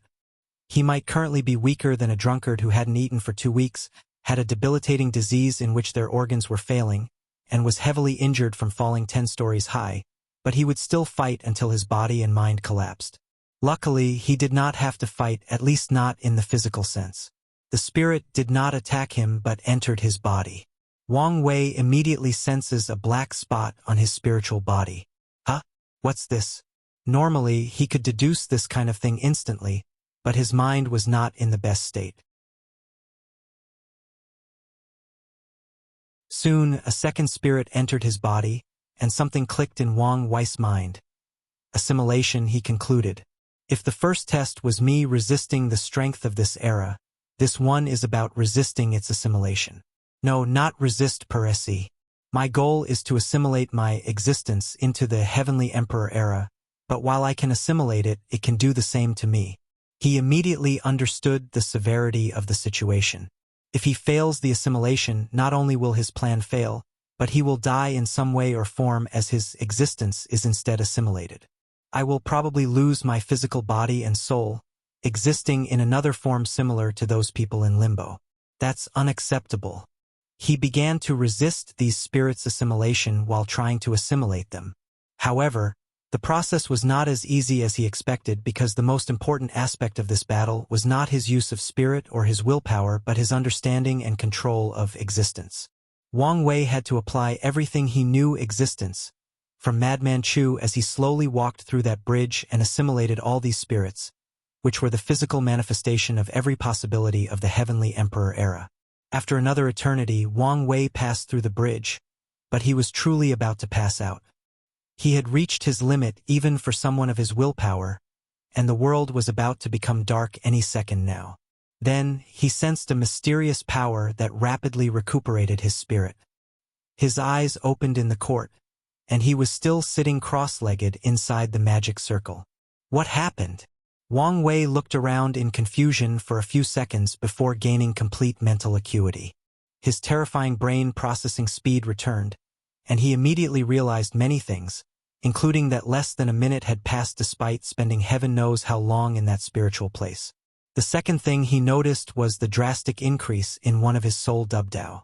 It increased from 7% Grand Dao Source to 30% Grand Dao Source, almost as good as his Fate Dao. It makes sense given the relationship between the spirit and the soul, thought Wang Wei. The third thing he noticed was that his willpower had increased greatly, which is something that usually occurs after some of his flesh tribulations. This is, muttered Wang Wei as he truly sensed the major changes to his body. His existence, which previously contained body/soul/spirit, memories, name, history/impact, now also contained the Heavenly Emperor era. Wang Wei's eyes squinted while he smiled. He could see so many new karma threads connected to him, many of which were illusory as they represented future events and possibilities of his era. I can already see how much of a nightmare it will be to try to erase me, he smirked. And the longer the era lasts, the more impactful it is, the harder it is to kill me. From now on, whoever tries to kill him will have to erase an entire era in the lower dimension. Although such a thing is nothing to half-transcendent beings, to paragons it's a difficult task that requires time and effort, and even then, they might not succeed due to the strict nature of true heavenly Tao on the lower dimension. I'm so glad I created the karma unbound physique, thought Wang Wei. One downside to this method is the sheer karmic threads connected to him. For any master of karma Tao, such a thing is a flaw. Luckily, Wang Wei is a master of karma Tao, and he cultivated the karma unbound physique. Another good news is I've understood another portion of true self, so the path of everlasting should be easier and faster. His bright smile deepened. There are no greater pleasures or satisfactions than accomplishing major dreams or goals. He exhaled to calm down. I wonder if father and mother could use this ceremony, thought Wang Wei. There is no way they could pass that test, but if they assimilated their existence to something less influential than an entire era, let's say, the ultimate sword path for father, the test's difficulty might be reduced. Wang Wei began to calculate the possibility of this happening. He concluded that his mother and father should have no problem passing the first and third tests as long as they prepared, trained, and had a deep enough understanding of Madman Chu's inheritance. So the real issue is the second test. I really cannot predict how they would fare against true heavenly Tao. And, even if they do, could they pass the third test after being spiritually drained from the second test? He summoned a throne inside his cultivation room to hunch down. He felt this position would help him think better. The core issue is their willpower. It would be best if I could train their willpower to reach beyond their current strength and realm. But how do I allow them to achieve that? I could recreate my experience in the void as a training secret realm, but my willpower would not reach that level without my soul reaching the paragon level. So, would I need to find materials to raise their souls to the Empyrean tier? Wang Wei shook his head to remove this idea. The lower dimension did not have enough resources to raise 2 Empyreans, especially since the majority of the resources are needed for him to cultivate and temper his body. I need to think outside the box. Maybe I can condense something like willpower orbs from my own willpower to aid them. Even if I lose some willpower to aid them, it's still a small quantity, and I can make it up later. The plan had an initial outline. Hell developed methods to temper willpower for his parents while leaving willpower orbs to aid them in achieving a willpower on par with Empyreans. Then, they can try the existence ceremony. Then, it's decided. Wang Wei knew his parents would definitely participate in the war in the upper dimension even if true heavenly Tao returned the accelerated speed after he left. After all, they are ascending after the next generation. So, this ceremony is a way to ensure their safety. Bang! The world around Wang Wei suddenly trembled. If you find any errors, ads pop up, ads redirect, broken links, non-standard content, etc., please let us know. Report so we can fix it as soon as possible.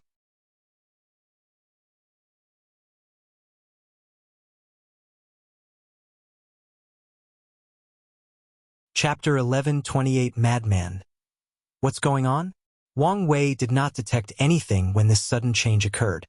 The worst part is that his intuition was not warning him of any danger, which could be a good thing or a terrible situation in which he's encountering an event in which his abilities are useless. He immediately scanned his surroundings and found no enemy, but he sensed an anomaly in this room's space. He was on high alert as he activated the quartz formation to prepare for whatever was coming. The space broke apart but quickly healed. In this brief moment, Wang Wei sensed an odd aura on the other side of that space crack. Someone is coming? His question was immediately answered as he heard a loud voice. Damn it! Why is this place blocked? How annoying! The voice was obviously male, slightly grave, with a hint of echo. Kazuk Minik Dodi. The man said a few words that seemed nonsense to the regular listeners. Still, Wang Wei noticed that he pronounced them in a very specific manner, to the point that he perfectly controlled the vibration, frequency, and wavelengths of his vocal cords. A weird aura emanated from the void, and a portal slowly materialized before Wang Wei. A middle-aged man with a regular-looking black robe, tired eyes, and a head of back hair held by one string but a black and white goatee walked out from the portal. Oh, good! It worked. Who are you? Asked Wang Wei. His danger intuition was calm, but that was not a sign for him to relax his guard. You have something that belongs to me. I don't even know you. But you do. If I did, I wouldn't have asked.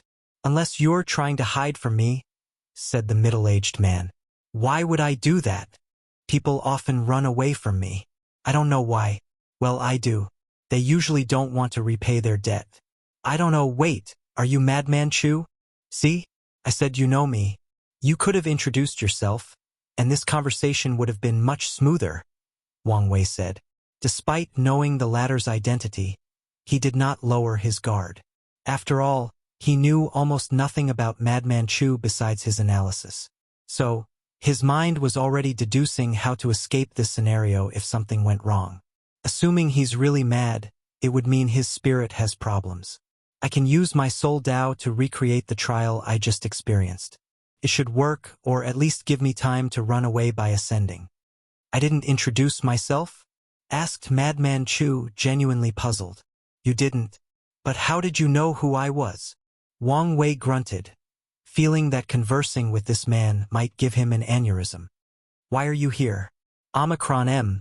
Like I said, you have something that belongs to me. You're talking about your inheritance? Wang Wei took out the talisman with the information. Why would I want something that I already know? Asked Madman Chu, looking at him as if he was stupid. The corner of Wang Wei's eyes twitched. This was the first time someone had given him such a look, and he was not happy about it.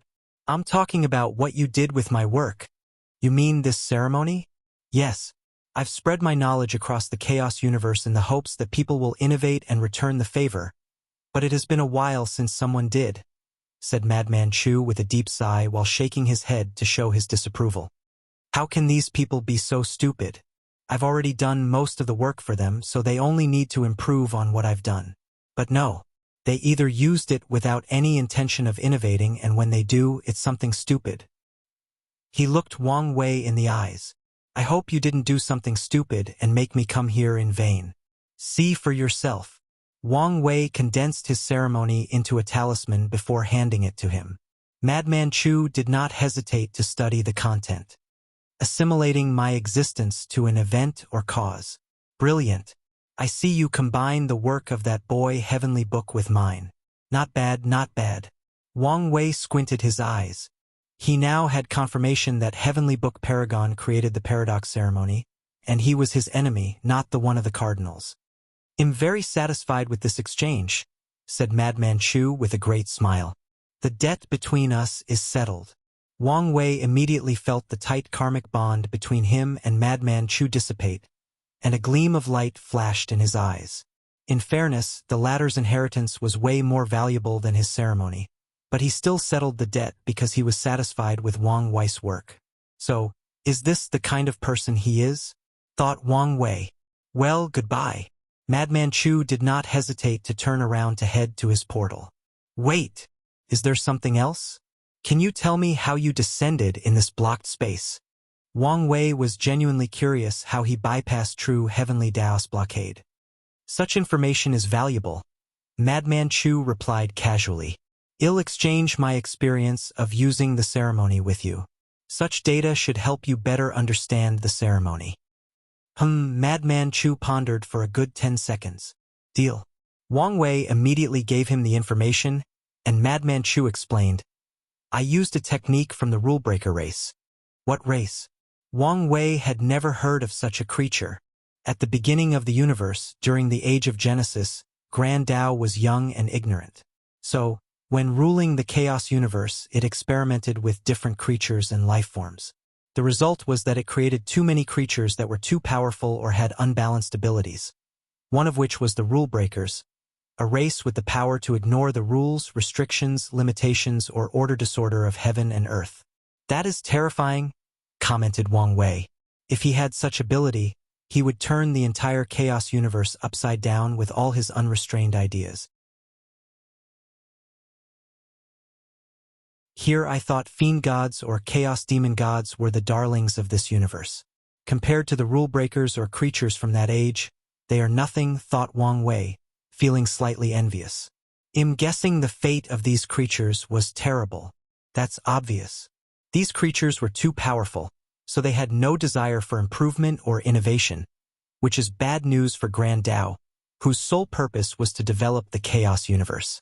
So it had wiped out its creation and returned to the drawing board.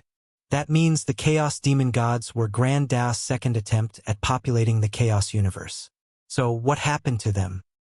That's another question entirely, said Madman Chu, and Wang Wei felt it was a shame he could not pull a fast one over this madman. Is that it?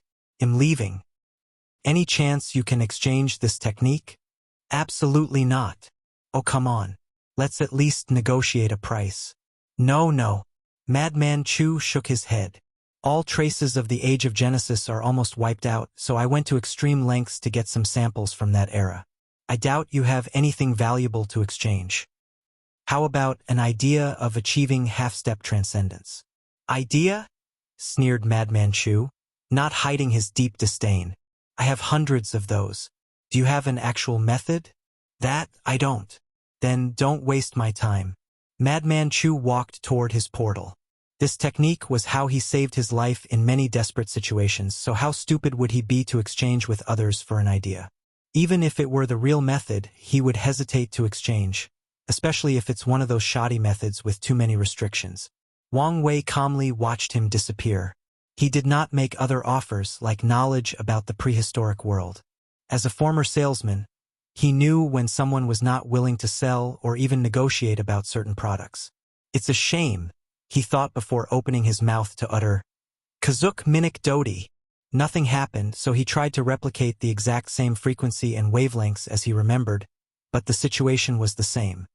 As expected, it's useless to remember or say the words correctly. This incantation was probably a small portion of that technique, so Madman Chu had no issue revealing it to the public. Forget about him for now. The small conversation brought him a lot of information about the Chaos Universe's history. More importantly, he knew who his enemy was. Now he could be better prepared. The next focus should be on elevating my Dao body, so I can achieve Taboo Battle Realm, thought Wang Wei. It's also about time grandfather ascended for his battle with 9 sons. Although he was confident in the old man, he was worried not so much about the fight but about the fact that he would stay in the upper dimension for a short period. I hope nothing goes wrong. If you find any errors, ads pop up, ads redirect, broken links, non-standard content, etc. Please let us know, report, so we can fix it as soon as possible.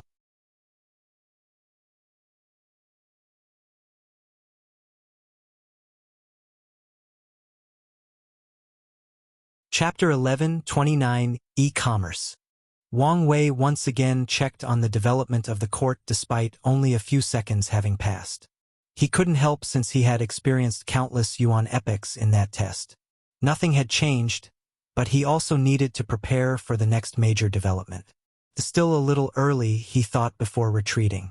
In the past 20,000 years, his strength reached the 4th step of the Dragon Phoenix realm, but his tribulations had only reached 953 since he was so busy with the ceremonies. To prepare for the existence ceremony, he practiced creating the other ceremonies he planned as practice. So, he wasted a lot of time and could not focus too much on cultivation. He activated his time acceleration array and started to cultivate. With each new Dao, his body was destroyed and reconstructed so he could one day claim the title of being indestructible.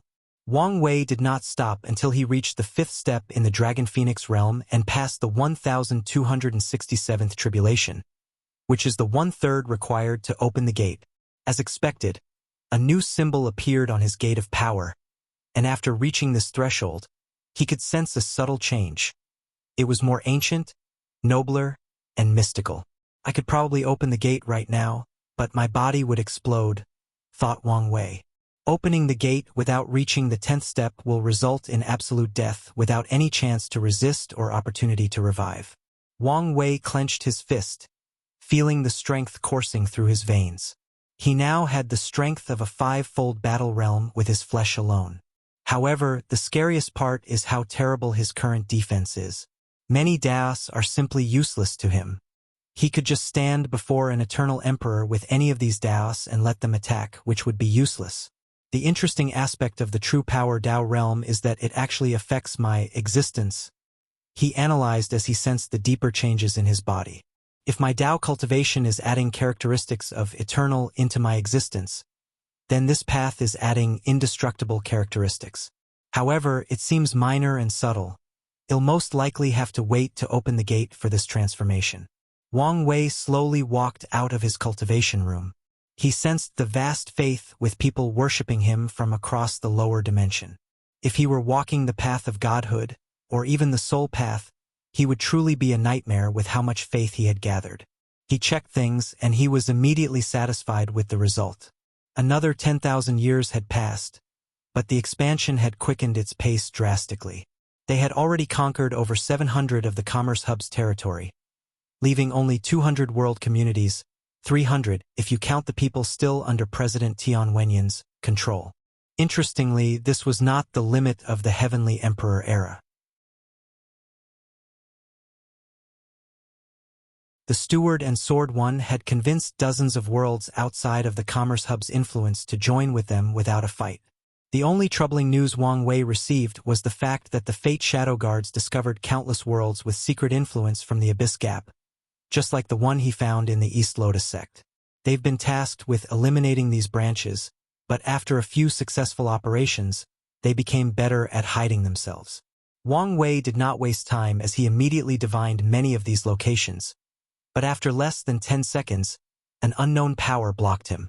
He sent the information to Wang Ju while remaining deep in thought. You guys might be able to remove all detection methods, but you won't be able to remove that subtle aura that heaven and earth reject on a fundamental level, Wang Wei sneered. He believes that because Cthulhu or the old gods originated outside the chaos universe, heaven and earth reject their very nature. That's the source of that subtle aura. So all he needs to do is track that, and it should be simple since these branches cannot completely hide themselves. Creating a formation or talisman to track that aura should not be an issue, but such a project takes time and I don't want to focus too much on it. Wang Wei could already tell his time on the lower dimension was not much, both because he would soon achieve all his major goals and ambitions and because true heavenly Tao was beginning to reject his presence.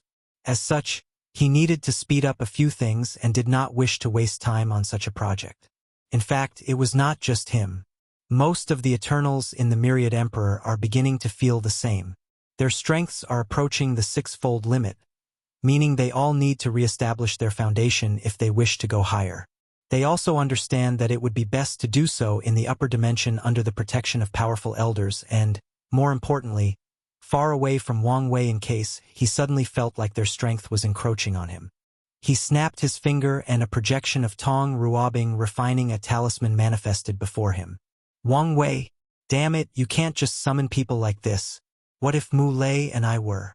Anyway, show some respect and decency fitting to your image and titles. If I wanted to watch you guys, no one would be able to stop or detect it, so don't worry about it. He replied casually, maybe too casually. I didn't know you were this kind of pervert. Tong Ruobing gave him an odd look, her eyes full of scrutiny and judgment. I'm a complex man, so who knows what kind of things I'm into? Wang Wei shrugged, and Tong Ruobing was instantly speechless. The strange thing was that she would not be surprised if this man suddenly developed a habit of voyeurism, and this thought scared her.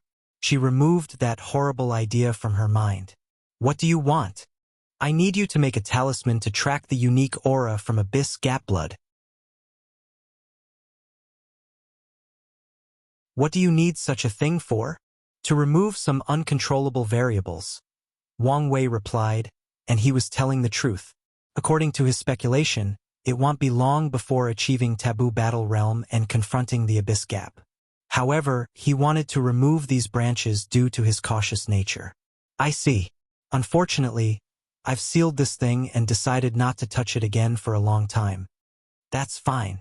Lend it to me and I'll ask somebody else. Tong Ruobing stared at him. Don't you understand the concept of bargaining? Back and forth? Exchanging benefits? I thought this was your entire motto. She did not expect him to just abandon her like that. And don't you understand the concept of doing someone a favor without asking anything in return just to cultivate interpersonal relationships? You should have a better emotional intelligence than that. Tong Ruobing was speechless for a second time in this brief conversation. Fine, you win as usual. I'll get it done as soon as possible. She ended the projection without giving any time to respond, making Wang Wei smile.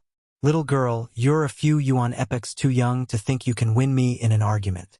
While in an excellent mood, his gaze was directed toward the Commerce Hub's continent.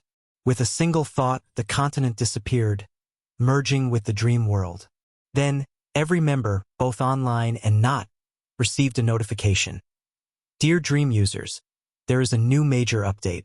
All services previously provided by the Commerce Hub will not be accessible through the dream world. Thank you for your time. Have a pleasant day.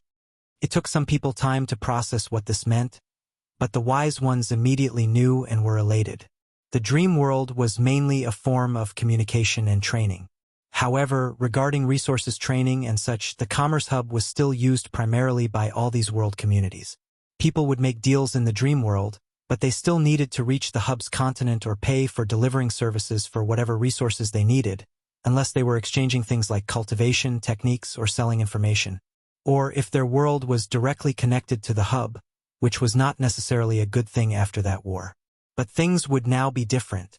Resources can be instantly transported across world communities, and the dream world would serve as a protective intermediary. Additionally, the Dream Coin system was a much better monetary system than the ones the Commerce Hub was previously using, meaning it would become way easier to exchange goods. In conclusion, the lower dimension was about to enter an era of free and easy resource distribution. The golden age of prosperity that people thought had almost reached its pinnacle received another major boost. The next step is the rise of tourism, Wang Wei thought. One of the adverse effects of the war was the subtle hatred between the former hub's worlds and Wang Wei's side, and he needed more time to appease. As such, allowing these people to use the dream world to travel to other communities was not a good idea. If you find any errors, ads pop up, ads redirect, broken links, non-standard content, etc., please let us know report so we can fix it as soon as possible.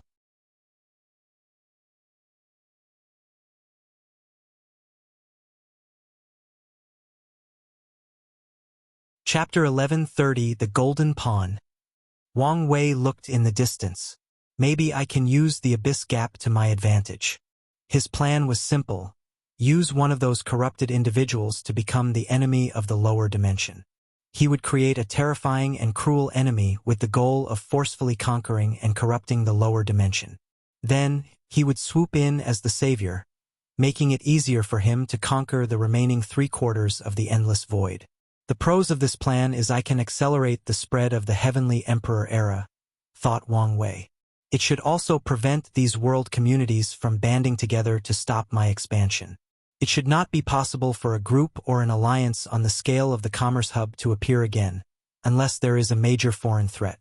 Sadly, the current major threat of the lower dimension is Wang Wei himself with his propensity for war and conquest. So, if he doesn't want another major war, it might be in his best interest to create an enemy that could divert these people's attention. The plan is simple and cliché, but it should work, Wang Wei deduced. Now, what are the cons? It did not take him long to think of a major one. True Heavenly Tao would not be pleased with me if I allowed the power of the abyss gap to expand in any way. It might even accelerate its rejection of me if I choose this path. Wang Wei squinted his eyes. In that case, I need someone else for this job unrelated to the abyss gap. The more he thought about this plan, the more satisfied he was, especially since it would allow him to attend the final karmic position, Human Emperor. Although I will not be walking the same path as Zhang, having all 3 positions might do me some good. Although he guessed these positions meant nothing until he acquired them in the upper dimension, the ones in the lower dimensions might be keys for the ones in the upper dimension, which should be worth something.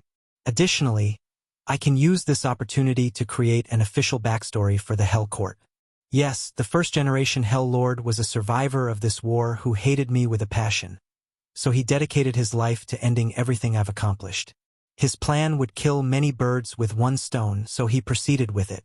Wang Wei immediately enacted his plan with a devious smile. The first step was to refine the former continent/headquarters of the Commerce Hub. Whoever Wang Wei chose must pose a genuine threat to the lower dimension. Otherwise, he could not have come in at the last minute to become the hero. So, he needed to provide them with strength or power, but it could not directly be linked to him. With these conditions, he chose the next best thing, the continent. He updated this to make it easier for his chosen pawn to use its power. He did not want them to only temporarily use it like the talisman's Chuluo. Instead, Wang Wei created an armor that is directly linked to the continent so the pawn can use its power at all times. Once he finished, He looked at the armor in satisfaction before frowning. Power is not everything. So I must prepare in case this idiot is plotted by someone and is exiled into the upper dimension, ruining all my effort. He added one of his spirit particles into the armor, which will not only slowly influence the chosen pawn but also protect him from schemes and plots. Now, to choose a sucker for the job. Wang Wei swiftly scanned the lower dimension, trying to find someone responsible for this great cause. He's perfect but a little too intelligent? That might backfire. He's not strong-willed enough. He's too much of a womanizer. He has too many weaknesses. Wait, is this perhaps fate? He's perfect. His eyes saw a world a long distance away called the God Reverie world, which, interestingly enough, is where the Heaven Abode world's cultivation system originated. The Almighty God who crashed on that world and passed the cultivation system originated from the God Reverie world. Wang Wei took one step to teleport to his destination. He saw a normal world with clear golden skies.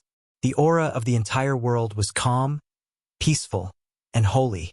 The people looked happy and content, everyone walking as if their life had a sense of purpose, guidance, and hope. Clink, clink, clinic. A bell rang 3 times, and its sounds reverberated throughout every corner of this realm. Then, every single life, from mortals to cultivators, from demons and sea races to plant life, stopped whatever they were doing to kneel and pray. Glory to the Golden God, the one and only God, the ones who reign supreme, standing above heaven and earth, the one who exists in the past, present, and future, the one and only ruler of life and death. This chant echoed throughout the world, and Wang Wei watched as countless golden threads rushed to the sky. So egotistical, he commented. However, this bastard is both cunning and lucky. The Golden God lived in a great era. This world had just entered a new era, as the previous one ended with a war that killed 90% of the true gods or immortal tier powerhouses in this world. Then, with his supreme talent, he became this generation's heavenly god, great emperor. Not a regular one but a prime heavenly god, eternal. Then, he killed or subjugated all the remaining gods under one banner.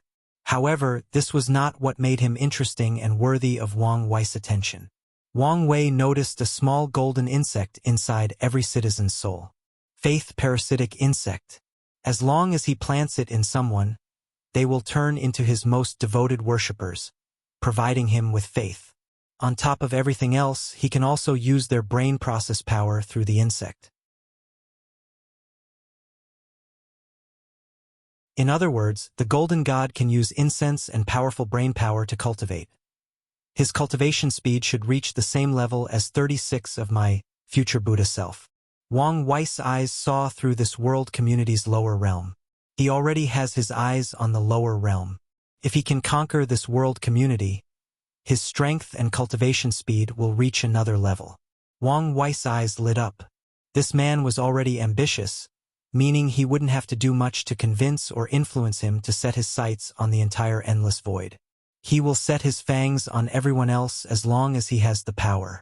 Once he begins his conquest, he will do whatever is necessary to reduce casualties because he needs a large population to inject his parasites. So, once I defeat him, I won't have to worry about the overall population of the endless void due to a massive war. He's truly the perfect candidate. Wang Wei smiled before putting things into motion. He created a secret realm in one of the great 1,000 worlds that the Golden God was invading to leave the continent and the armor. Afterward, he took a little stroll into the Golden God's heavenly abode. Gold hair, gold eyes, fair skin, and golden armor. If not for certain features, I would have thought this man was white, commented Wang Wei before taking a little stroll into this man's mind to get his emperor scripture. He did not have a true mind-reading ability like Yen Liling, so he had to be careful not to be discovered. However, the vast difference in their spiritual powers and understanding of the soul made the process relatively easy. The only trouble was all the faith did give the Golden God extraordinary senses, so Wang Wei still needed to be careful. True golden path? This man truly has the highest ego. Let's just call you Incense Parasite Scripture. After getting what he wanted, he secretly raided the Golden God's library since he had collected all the techniques of this world before leaving. After returning home, Wang Wei did not immediately enter cultivation to focus on entering the taboo realm. He paid attention to his pawn to ensure nothing unexpected occurred in the early stages. So, while observing, he also read and understood the new technique he received. Things proceeded smoothly at first. Someone discovered the armor and gifted it to the Golden God, and after trying it on, he discovered the unimaginable power it granted him. The Golden God immediately felt he had a sense of purpose and acted without reservation. With his absolute strength close to current Wang Wei, he suppressed all worlds in his community with a wave of his palm before forcefully ensnaring them with the faith parasite. Then, trillions upon trillions of sentient beings across billions of worlds began to worship this man. He smiled brilliantly, but this was not the end. In less than a minute, he did the same thing for the next 10 world communities closest to him, including capturing the emperors of those realms. "Damn this idiot," Wang Wei muttered when he realized this bastard was not going to stop. So, he had to influence him to be careful and be more low-key in case he's detected in advance and someone schemes against him. Power truly corrupts, Wang Wei sighed. If you find any errors, ads pop up, ads redirect, broken links, non-standard content, etc., please let us know. Report so we can fix it as soon as possible.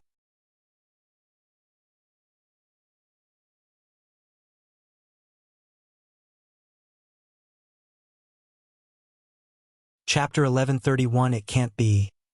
Everything was settled, so Wang Wei continued to do his own thing. He entered the science and technology world to prepare for his taboo battle realm. The world had drastically changed since the last time he entered, with most people he knew or interacted with already dead. He had divided this world into dimensional layers, each containing different civilizations with possibilities to evolve and improve. Wang Wei headed to the highest layer where the Watchers, an immortal race that he created, tasked with observing and recording all knowledge and development of these civilizations. The Watchers contained a library with all this universe's information, history, and innovation since the beginning of time. Wang Wei had a deep frown as he reviewed the information.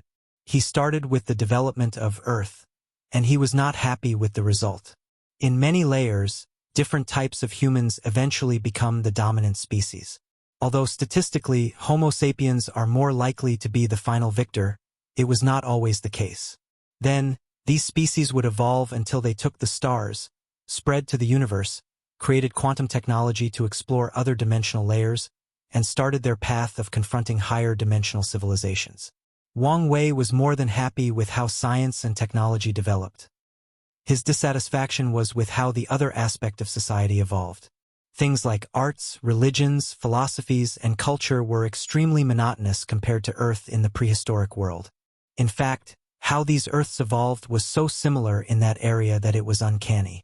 Truly boring and monotonous, thought Wang Wei after finishing a published book of Civilization Z897.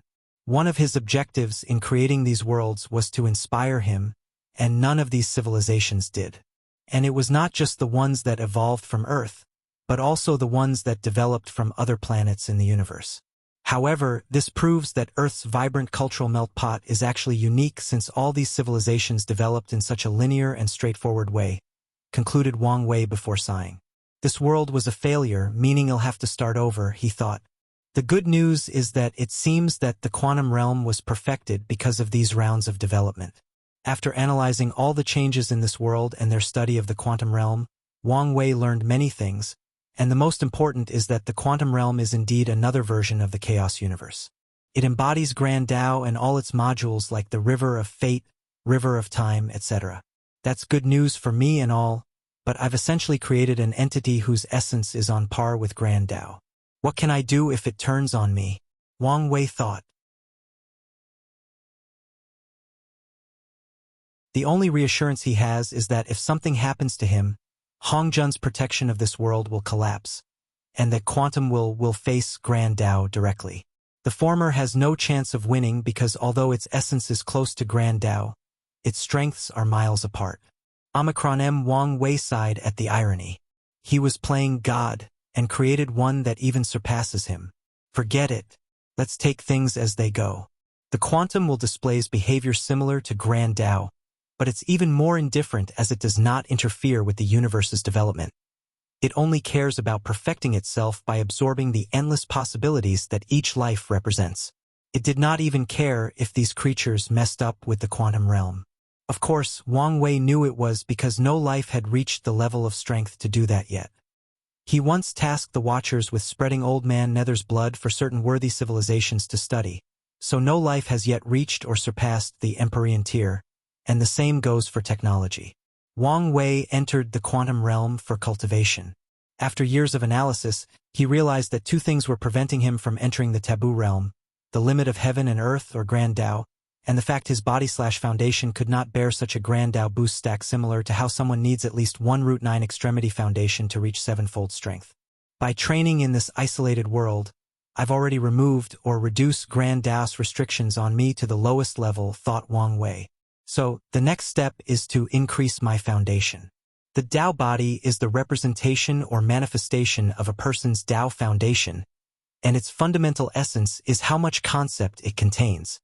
An emperor's Tao body is the combination of his cultivation, primarily his law understanding soul, the fleshly body strength, Tao heart, and the energy it contains, all of which will turn on how many concepts an emperor can contain after absorbing the heaven will and transition into energy life forms to completely conceptual beings. So, the plan is actually simple and straightforward. Absorb more concepts, thought Wang Wei.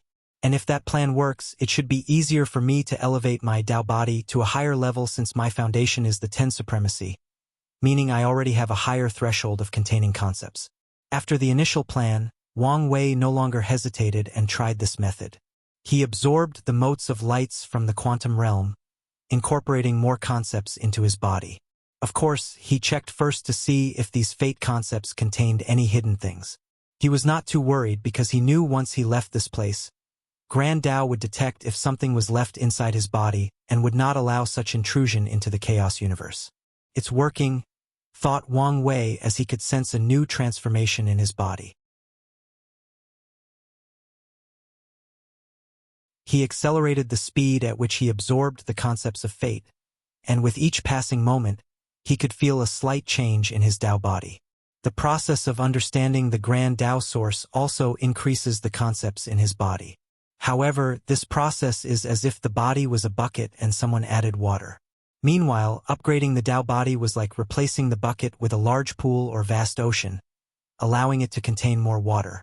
Although this oversimplified a much more complex idea, that was the general gist of it.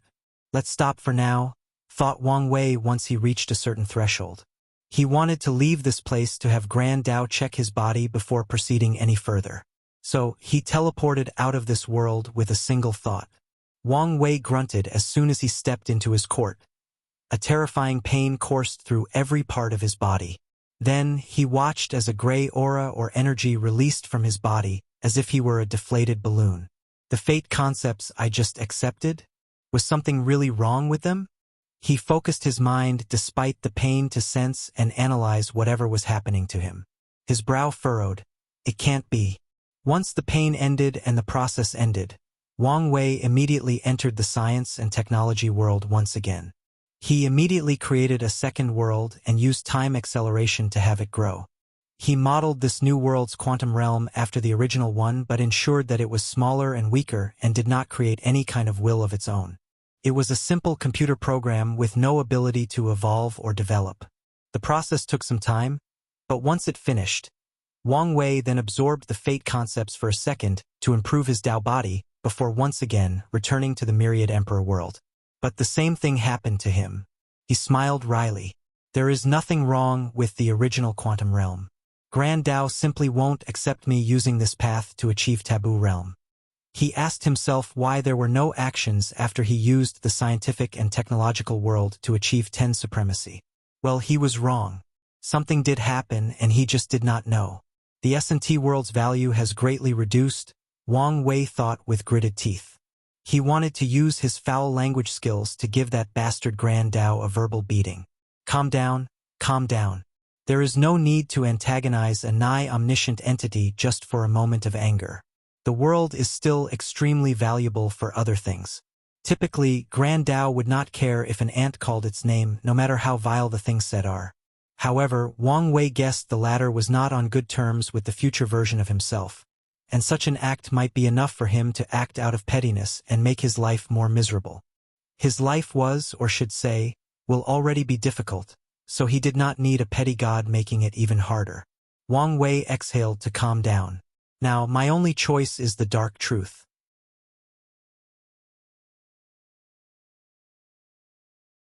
His lips twitched as he remembered the Mad Titan's quote. You could not live with your own failure. Where did that bring you? Back to me. He suddenly sensed a vision in the distance. What is it now? If you find any errors, ads pop up, ads redirect, broken links, non-standard content, etc. Please let us know report so we can fix it as soon as possible.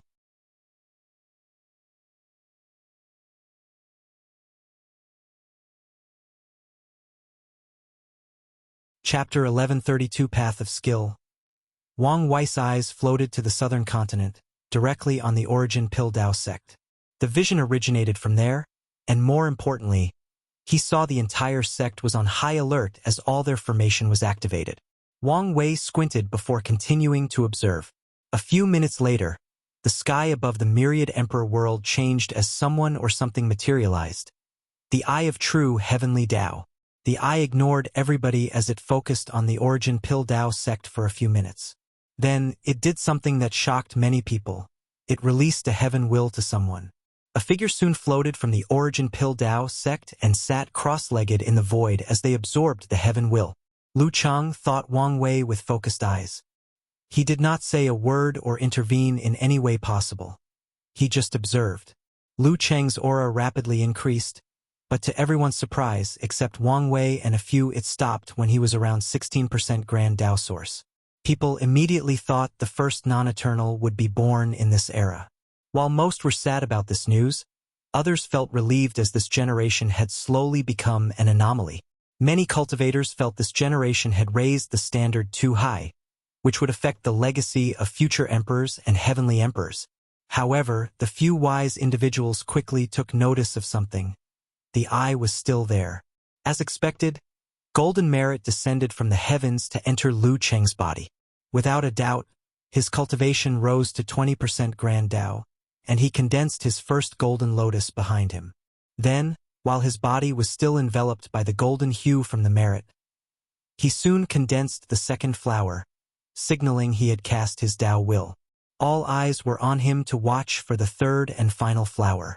The people saw a phantom of it rapidly condensing, and people believed it was already guaranteed that a no eternal would be born. Swish! The golden aura on Lu Cheng's dispersed before the third flower condensed. So it dispersed. A powerful aura emanated from his body with some flavor of an eternal, but the people knew it was not. They'd seen too many and would not fail to recognize it. The world gave birth to a pseudo-eternal. Although not as good as just a first class, people were still satisfied that this generation would not continue to show its upward trend indefinitely. Meanwhile, the origin Pildao sect people were somewhat dissatisfied but would never express it outward. Regardless of the circumstances, they had cultivated a new great emperor. I am the meticulous Pill Emperor, Lu Cheng declared in a calm tone, his voice echoing worldwide. A terrifying vision swept the entire world community to celebrate his birth, and after bowing to the sky, true heavenly Tao dissipated. Lu Cheng looked in the direction of the court before disappearing. The path of skill, Wang Wei muttered. Primordial chaos. The Flame Emperor suddenly opened his eyes, which were full of intelligence and wisdom. So, it actually works in one of the primary source chaos worlds? In that case, I can trust the data. As long as I can refine a pill with unparalleled skills that transcend my cultivation realm, I will activate a mechanism of Grand Tao that will reward me with a path to the realm of half-step transcendence. The surroundings immediately became hotter, which scared the beings of this world. Luckily, the Flame Emperor swiftly controlled himself. Now I have the idea. The issue is how to execute it. A display of skills transcending his realm was not as easy as stated. Lu Cheng had the pill formula, which guided him in displaying skills transcending his realm and capabilities, which would then activate the mechanism and allow him to become immortal. However, the Flame Emperor had no such blueprint. At this stage in his cultivation journey, he could say without a doubt that he had reached the pinnacle of pill refining when it came to skill. The people on par with him in the entire Chaos universe are few in between, and they share the same problem. They can no longer improve. We can start from the basics, the Flame Emperor thought. On a fundamental level, refining a pill can be divided into 3 skills: preparing the material, flame control, and combination. Material preparation involves understanding spiritual herbs, their properties, and how to use them. Flame control is how to prepare these materials and ensure all the materials' medicinal potentials are used to the limit. Combination is self-explanatory, but divine runes might or might not be involved depending on the system used. So, after knowing this, how can I improve my skills when I've perfected them already? The Flame Emperor's brow furrowed. Perfected? Someone once told me that only Grand Tao can claim to be perfect. In other words, my skills are far from being perfect. His eyes lit up as a sudden light flashed in his mind. If I could find a way to detect all the flaws and imperfections of my skills and make up for them, eventually, I would transcend my current limitations. The Flame Emperor stood up from his throne. I would need a pair of powerful eyes that can see all my flaws or an item with the same ability. As soon as he thought of this, the Flame Emperor thought of one person he could see and another world he could visit to find what he was looking for. If that does not work, I have no choice but to ask the all-seeing temple to divine the information for me. The Flame Emperor did not want to use this method as one of those seers could detect his true goal. Furthermore, he disdained how the temple only divined things based on someone's overall wealth, not the price of whatever they asked. These greedy seers always know how much wealth someone has or can produce, so no matter who asks for their services, they will pay a steep price.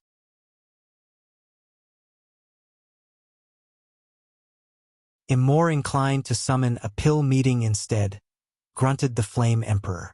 With his status and his vast friend group, it would be best for him to invite countless pill paragons and have them detect the flaws in each other's skills.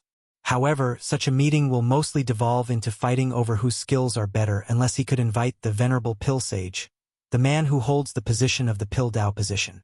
Of course, the Flame Emperor did not care for such squabbles among his peers since he was used to it.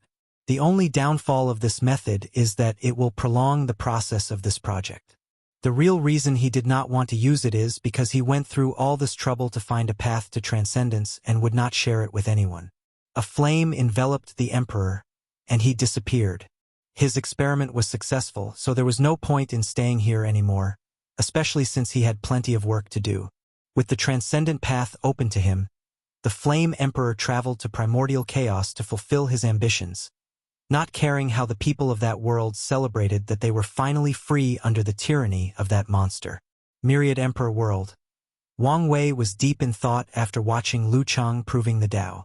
He sensed something and woke up, gazing at Yan Liling's projection. What just happened?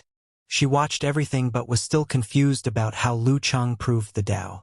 She was not the only one, as Wang Wei was probably the only one who saw the deeper secrets. "Tao-proving pill," he said. "A pill that can make you an emperor?" No, it did not look like he swallowed any pill. He basically displayed enough skills to trigger a hidden mechanism of heaven and earth, which then rewarded him with a heaven will. "Is that possible?" asked Yan Liling. In hindsight, it makes sense given how the heaven will is decided in the myriad pill world. Only alchemists proved the Tao in that world. Their battle is just a display of their skills for heavenly Tao to judge. "You should think of the larger implications of this method," reminded Wang Wei. "Omicron larger implications?" Yan Liling frowned. "You mean a path to transcendence?" "Exactly. Lu Chang is nothing but the Flame Emperor's pawn to test his experiment on his transcendent path. Luckily for you, it's a path that might suit you." Yan Liling suddenly felt a little restless due to excitement. "Did you, by any chance, get your hands on the formula for the Tao-proving pill?" "No, that's the Flame Emperor's property, and I don't dare touch it. That's a shame." "Not really," Wang Wei said calmly as he looked in the distance. "An opportunity might be coming soon." Yan Liling's eyes lit up. "Don't forget to send it to me after you get it." She dispersed her projection, and less than 30 seconds later, Wang Wei received notification that someone wished to meet him. If you find any errors, ads pop up, ads redirect, broken links, non-standard content, etc., please let us know, report, so we can fix it as soon as possible.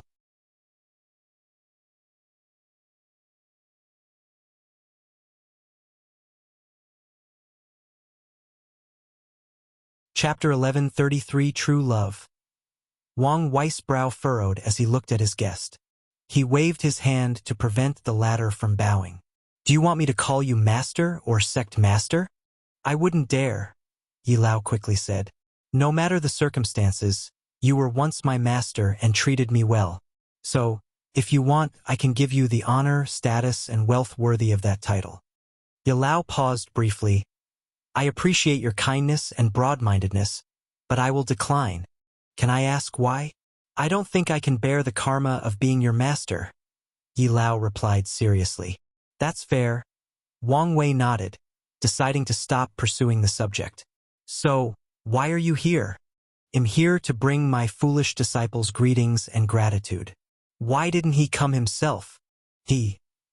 Well, there were some complications due to how he proved the Tao, so he sent me instead. He hoped to hive his regard with this formula. Wang Wei calmly looked at the talisman in Yi Lao's hand but did not take it. He's an eternal powerhouse now and should act like it. Tell him to come see me if he wants to give me his regards. That. Cuddling him want help? Added Wang Wei. Such a weak Tao heart is probably one of the reasons why he couldn't become a true eternal. Go tell him what he said, and I won't accept any more excuses. As you wish. Yi Lao nodded with a deep sigh. He bowed, and Wang Wei did not stop him this time before walking out. A few minutes later, Lu Cheng walked into the room with his wife, Lan Ling. They immediately bowed while saying, Salutation to His Majesty, the Heavenly Emperor. 2x. At ease. Nodded Wang Wei calmly. Lu Cheng glanced at his wife, and after she nodded innocuously, he continued, I came bringing gifts to show my gratitude. Gratitude? If it's about your innate talent, I don't think you need to thank me. No, it's not about that, explained Lu Cheng. As you know, I received an inheritance from the Flame Emperor. Yes, the Tao-proving pill. Lu Cheng's body paused, but then he realized it was normal for the man before him to know by now. Yes, that. I would never have been able to find the materials for the recipe if not for all your achievements in expanding the resource pool of the world. Oh, I see. Wang Wei understood why this man was thankful. The formula for that pill must display extreme skills in herbology or the understanding and combination of spiritual herbs. Without the resources from a third of the lower dimension, Lu Cheng would definitely spend most of his lifetime hunting down the materials for the pill. I came to offer this recipe to show my sincerity, continued Lu Cheng, handing up a talisman with the Tao-proving pill. Wang Wei calmly looked at him. He knew Lu Cheng was not this out of the kindness of his heart. A method like the Tao-proving pill similar to the merit method cannot be kept by a faction like the Tao origin pill. No one would do anything now under Wang Wei's reign, or maybe in the next few generations, but sooner or later someone will be interested.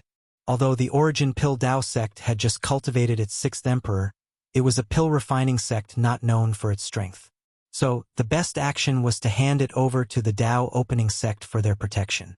Of course, the main driving force behind Lu Cheng's action is not the preservation of his sect but to protect himself. He seems to still fear me. What's with that strange mentality you have toward me? Pardon me? Asked Lu Cheng. It seems you have this innate low self-esteem that everything you've accomplished so far was due to me, despite countless proofs otherwise. You even have this fear that I will come and take away your life, returning you to the state you were before I took over your fate. The room became quiet as Lu Cheng lowered his head, while his hands were still raised in the position of handing over the talisman. Well, say something. R.A.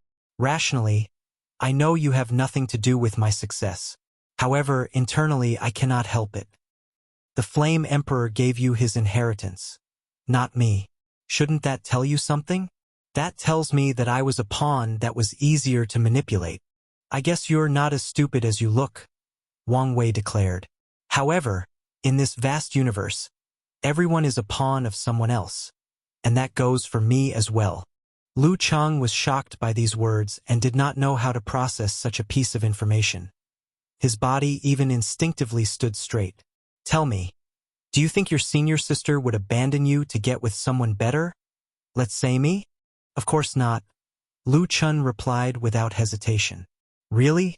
Then why do I feel like you feel like she deserves better than someone like you? Husband, is this really how you feel? No, I don't lie. Lu Cheng paused briefly. I think someone as kind and beautiful as you deserve the whole world and more. Unfortunately, only someone. Someone like His Majesty can give it to you. But I don't want the whole world. I want you, Lan Ling declared boldly, unlike her usual soft demeanor. But no buts. In this life I will belong to you. Lan Ling held his hands, her eyes firmer than ever before. You seem to still hesitate, so let me help you, Wang Wei added. He raised his hand to condense a golden contract. This is the highest form of contract, backed by the mighty Grand Tao itself. Lan Ling, if you sign this, you will be my woman and have the world. You love alchemy? I will gather all the recipes of the lower dimensions, from past, present, and future, to give you. I will build the world's greatest spiritual gardens, full of ancient and lost herbs for you. I will ensure you not only prove the Tao and attain eternal life but also walk the path of eternity. Not enough? We will have the greatest Tao companion ceremony that the world has ever seen.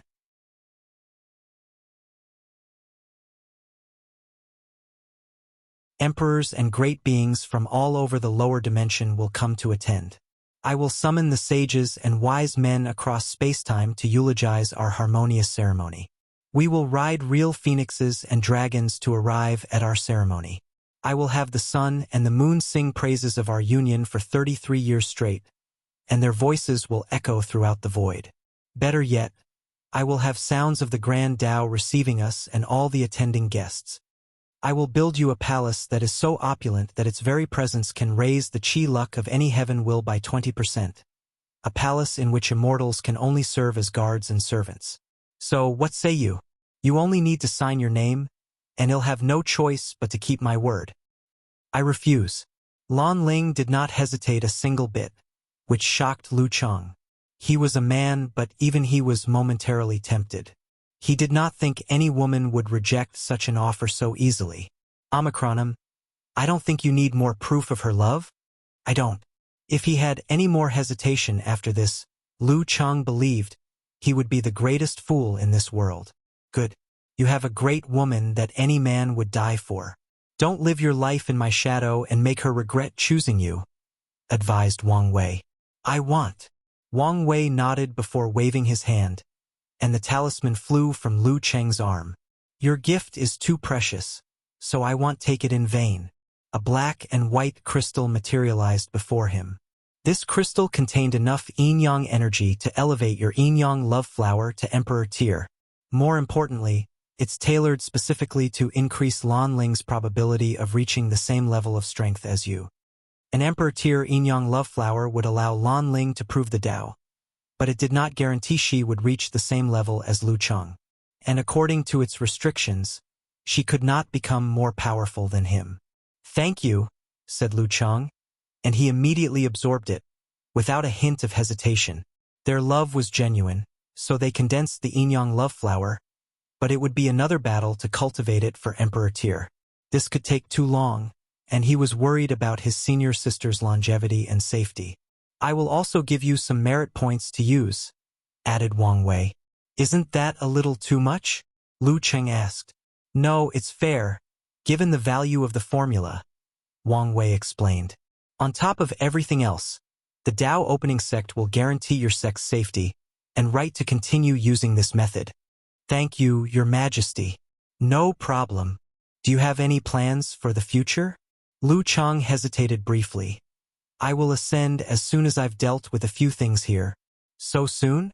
You're not running away from me, aren't you? Maybe at first, but not now, he replied, slightly embarrassed. So why? I have a feeling that a new destiny awaits me in the upper dimension. If you find any errors, ads pop up, ads redirect, broken links, non-standard content, etc. Please let us know, report, so we can fix it as soon as possible.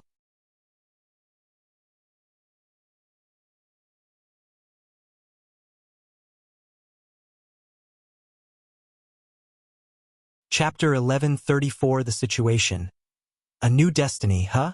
Wang Wei thought as he watched these two lovebirds leave the throne room.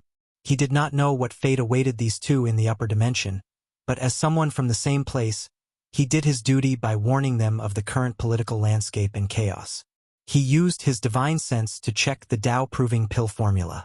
As expected, with his current realm or skill, this pill was nothing to him, and if he were to refine it, he would not receive a heaven will.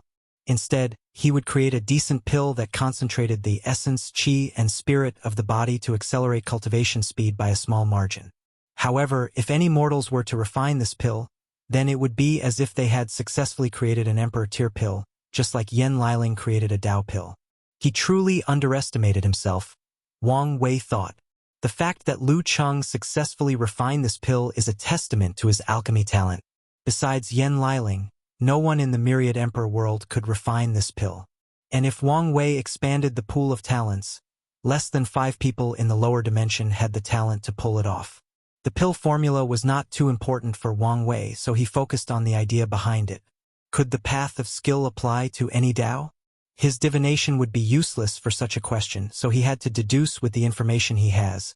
In other words, the answer would fall under the undetermined category. If this method works for all Tao, then once my force control skill reaches the same level as true heavenly Tao, I should enter half-step transcendence, but I doubt that would work. So, maybe it does not apply to all Taos, but some of them, like martial arts or swordsmanship. Those two Tao are the ones that most directly fall under the skill category, like the profession Taos. In other words, this idea might apply to my Liling, my father, Kaisong, and maybe Jin Mengyao. Wang Wei was not too excited by this fact since the so-called path of skills is just an idea, just like the human emperor's 3-position path, or Fenghang's true spiritual practice path. The genuine struggle to achieve transcendence is how to turn these ideas into reality. I also need to find a path best suited for me. He waved his hand to send the formula to Yen Liling. Despite the fact her current self can easily refine the pill, there were many skills she could learn from it if used correctly. Wang Wei checked on the world. Over 5,000 years had passed during his second attempt at using the science and technology world to achieve taboo. The court's expansion ended in that short period as they conquered all 953 world communities of the former commerce hub. Due to his absence, the dream world experienced a small update under the initiative of the Internal Affairs head and Dong Lifen. They had started testing traveling between world communities.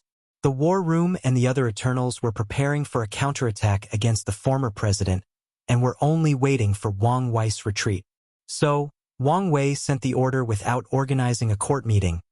There was no need for such a small-scale war. Tian Wenyan had tried to gather more allies to resist, but he was in a sinking ship. Honestly, Wang Wei expected him to betray his people in an attempt to save his life. He did not know why the latter hadn't contacted him yet. Maybe out of a sense of pride and hope? Thought Wang Wei. Hope is a powerful emotion, but it can also be very deceptive. I thought he was a much more pragmatic man. He shook his head before focusing on something else. His pawn, the Golden God, had already conquered 100 world communities, so his actions had been detected by a few concerned individuals who had already set out from their world to find allies and warn of this upcoming threat. The board has been set. Now, I only need to acquire the power to eliminate those uncontrollable variables, and my mission will be set. He looked in the sky. Once he's done here, he will move to another battlefield, one far grander and crueler than anything he had ever experienced in his life. However, he will be ready, and like most things he's done in his life, he will be the final one standing. Wang Wei summoned Wang Qi. Before his first retreat, he tasked the latter to send these heaven chosens on a trip, and he should have returned long ago. Sect Master. Get up. Thank you. How was the trip? Here you are. Wang Wei took the space ring. Way better than expected. He sent people from a third of the lower dimension, so he expected the reward to be large due to the sheer number, but it still exceeded his expectations. There were 4 Eternals and 5 Pseudo-Eternals in this group. That explains it. What about Gao Buqin? True Eternal. Di Tian did have a good eye for talent, nodded Wang Wei. Anything else? A few of our Tier 10 human fiend gods ascended with me, and the sect already received and settled them. Wang Wei nodded. As much as he did not like to weaken the sect, it was the best choice in the current situation. Were there any issues? No. The upper sects seemed to have already known of our existence and even expected our arrival. Wang Wei was not surprised. They also seemed extremely excited for your arrival, but that's to be expected. Wang Qi did not forget to sneak in a little praise, so he could look good in front of the boss. Wang Wei smiled. Is that it? No. I was supposed to bring the mistress the disruptor rune, but Supreme Elder Yen was still using it, so it had to be postponed. That's fine, Wang Wei reassured him. Any new developments in the war? The revolutionary leader seemed to have disappeared for a while now. However, it did not affect their mobilization.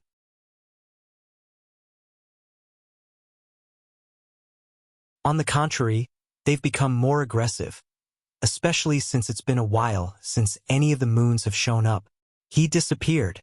Yes, rumors have it that something terrible happened to him, or he's secretly breaking into the Paragon realm. It's probably the latter. Wang Wei felt Emperor Jimin was the kind of cunning guy that was not easy to plot against because he was so used to living in the shadows that even he himself did not know how to live in the light. He trusted no one, and no one knew who he was, probably including himself. That's the general census among the revolution, but I'm guessing some people are spreading the other rumors to use this opportunity to take power. That only proves a common threat temporarily binds these people. Once that threat is removed, they will scatter into different directions, Wang Wei commented. Of course, there is nothing wrong with that, unless you have ulterior motives or ambitions. His eyes squinted. He has not completely decided how he will use the revolution after ascending. At some point, he must decide whether they are reliable partners or pawns that can be discarded when needed. What about the others? Did you hear any news? Not much. I know they are active, but Revolution kept all information about them a secret. That's not a bad decision, Wang Wei praised. Well, thank you for all your hard work. No, it's my pleasure, Sect Master. Wang Qi was more than satisfied with this arrangement for multiple reasons, the main of which is he got to associate with the Sect Master. Such a simple act has dramatically elevated his status amongst the other ancestors, which then increases the resources he receives, not counting the ones he's being paid for the trips. After Wang Qi's departure, Wang Wei spent a few minutes organizing his thoughts. Then, he started his work. He had to leave but had a few things to do before then. Firstly, he created the will tempering method and the will orb for his parents. The secret realm he created was based on his experience in primordial chaos. The test's central idea was loneliness, which could be described as an upgraded version of the second pagoda trial. Anyone in the sect could use this trial, but the orb was reserved for a select few. Once that was done, Wang Wei had to help Miscellaneous One install the formation from the Central Commerce World as part of the sect's second and hidden security major, while also putting some of the finishing touches on the Fate formation. His next stop was to see his family, mainly his mother and father, since his grandfather was still in the retreat. Wang Tian had completed his 9-extremity foundation and was attempting to become a mortal emperor. With the new willpower method, Wang Wei liked his odds. However, it remained to be seen whether he could become the second immeasurable emperor. His odds were not looking good. Once he settled everything, he headed toward the Extremity Sea. If you find any errors, ads pop up, ads redirect, broken links, non-standard content, etc., please let us know report so we can fix it as soon as possible.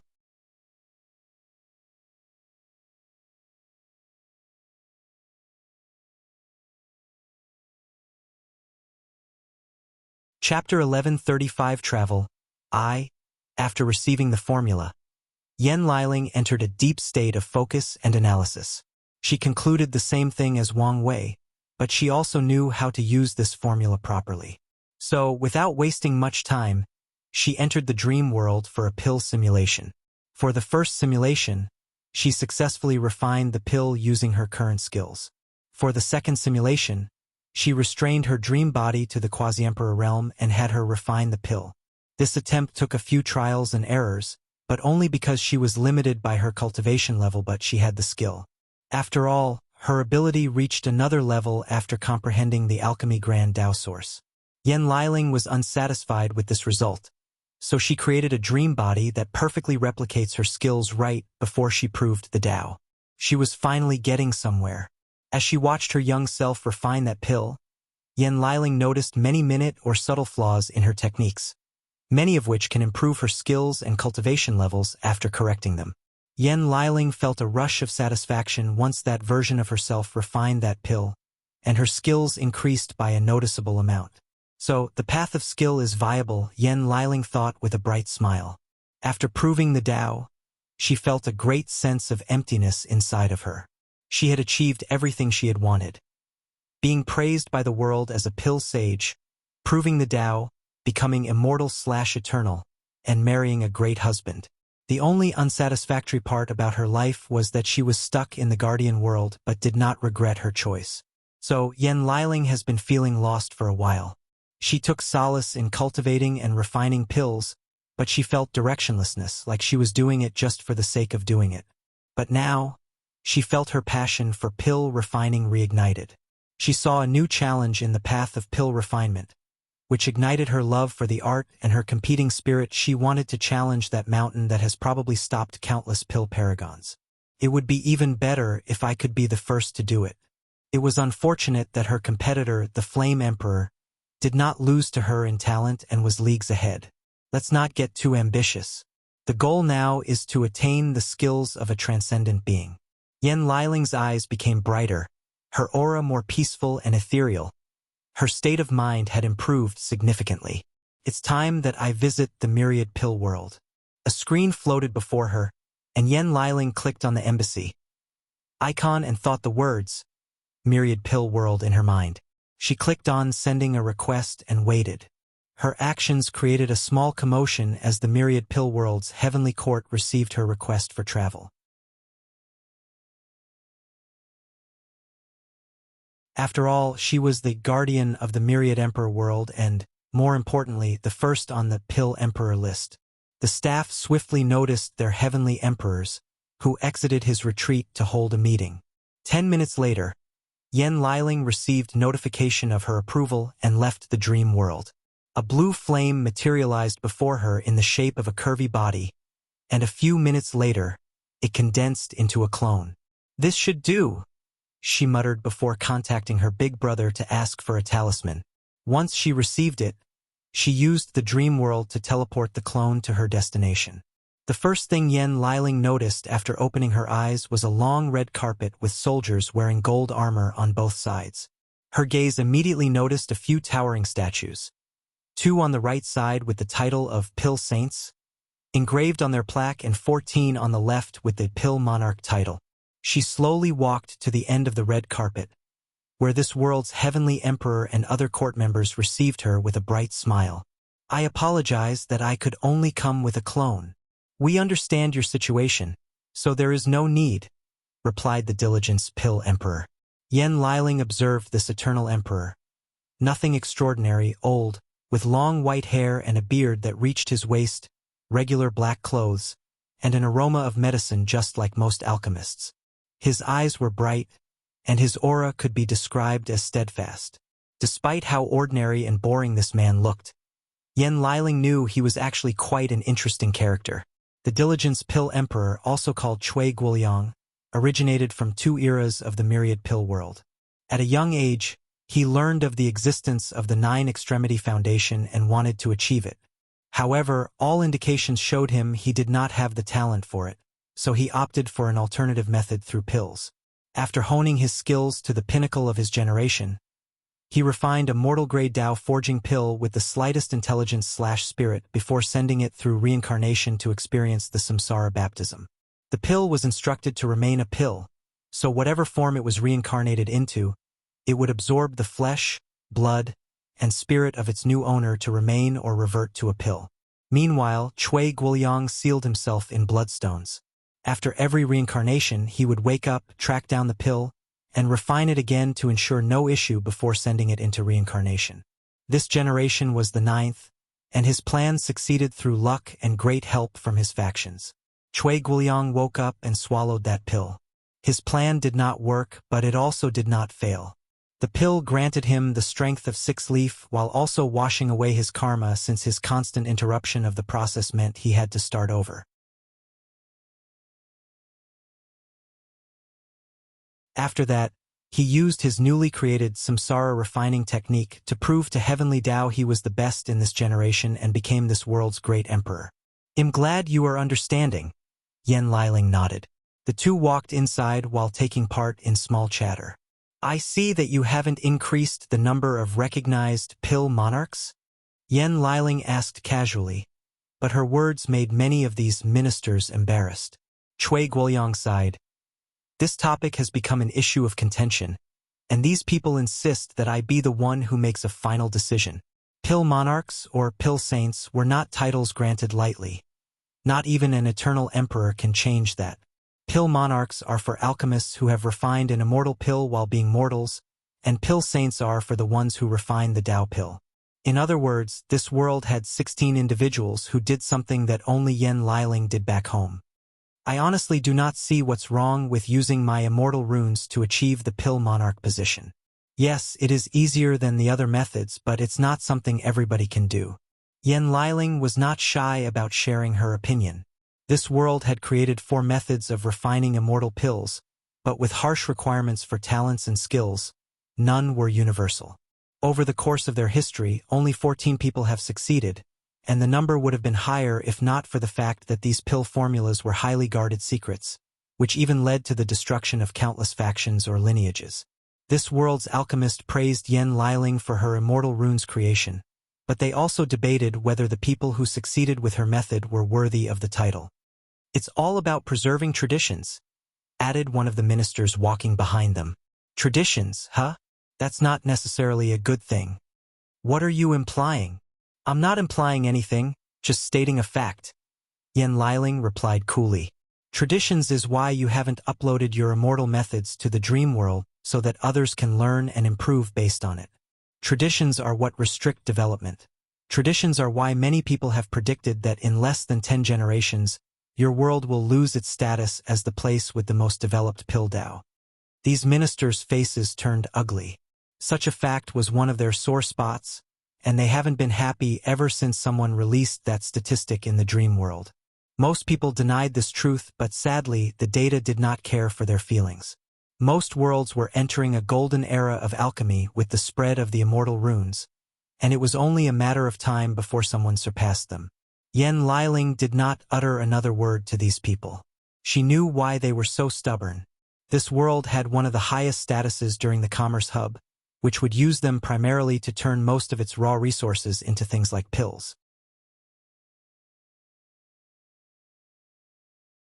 However, now that the mighty had fallen and the other worlds could use the dream world to train alchemists like Raising Grass, they were not as high and mighty as they used to be.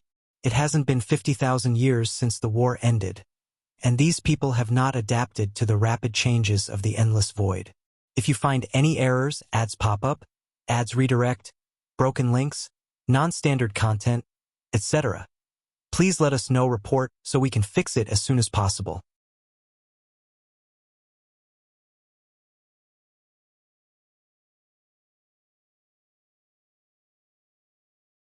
Chapter 1136 Travel 2. He's also responsible for the current situation, Yen Liling thought, secretly glancing at Cui Guoliang. His indecisive nature has immensely aggravated the situation. Hopefully, he will be more open to my persuasion. The group soon arrived at a large hall with a grand banquet decorated with gold, purple, and white, all colors associated with nobility and immortality. They served the finest wine refined by these top alchemists and top-grade spiritual food for such an honored guest. Yen Liling tasted all the delicacies, and many of them still had some effect on her real body. Then, she noticed a noodle dish that was releasing a dark aura. What's that? Oh, that's a dish from the Curse Haven world. We didn't know your taste, so we thought of trying many different things. Apologies for the mistake, the diligent Pill Emperor explained as he motioned someone to take the dish away. No need, Yen Liling declined. I've never tasted something so strange, so it should be an experience. The Curse Haven world was an interesting world in which the Tao of curses overwhelmed the others. So, no matter what Tao someone cultivated inside, they will be corrupted to involve cursed Tao. Even outsiders cannot spend too long inside unless they have something like a domain to protect themselves. She slurred the black crunchy noodles, and despite eating such an unappealing dish, she looked as majestic and noble as ever. Yen Liling then heard an intense scream in her head, followed by pain. However, this kind of pain was not the suffering kind, but the painful but pleasurable kind. I guess I now know this food's target, she thought as she wiped her food. How is it? Better than I anticipated, she replied. Do you think the rumors about the Inyang Curse King were true? Are you talking about the one that said he created the ultimate curse capable of killing anyone in the Great Emperor realm? Or the one about his mother? The former. It's probably propaganda, or his work has been glamorized after his death, replied Cui Guoyang. If such a curse exists, it would mean it could kill the first heavenly emperor without giving him the chance to resist.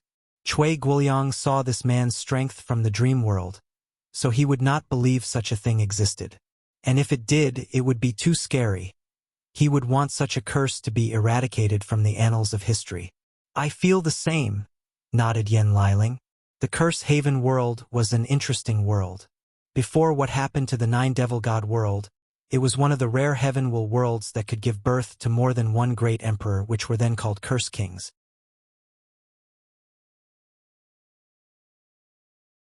However, like all worlds with this composition, it sacrificed quality for quantity, so the highest level of achievement was first class 15% to be precise, and achieving higher classification was like playing a game in nightmare difficulty.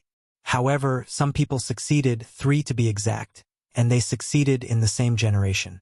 The Inyang Curse King, the Malevolent Curse King, and the Shadow Curse King have spent their entire life competing all the way to their heavenward battle. They were pretty evenly matched until this point when the Shadow Curse King became a pseudo-eternal while the other two became true Eternals, leaving him out of the competition. Even after proving the Tao, these two continued their battles to prove who was the best. Then, they had one last legendary fight before ascending, which resulted in the Malevolent Curse King's victory. However, he claimed he would not accept that victory because the Inyang Curse King had created an ultimate curse, but chose not to use it at the last minute. Since then, rumors of this ultimate curse have spread from the Curse Haven world to the Endless Void.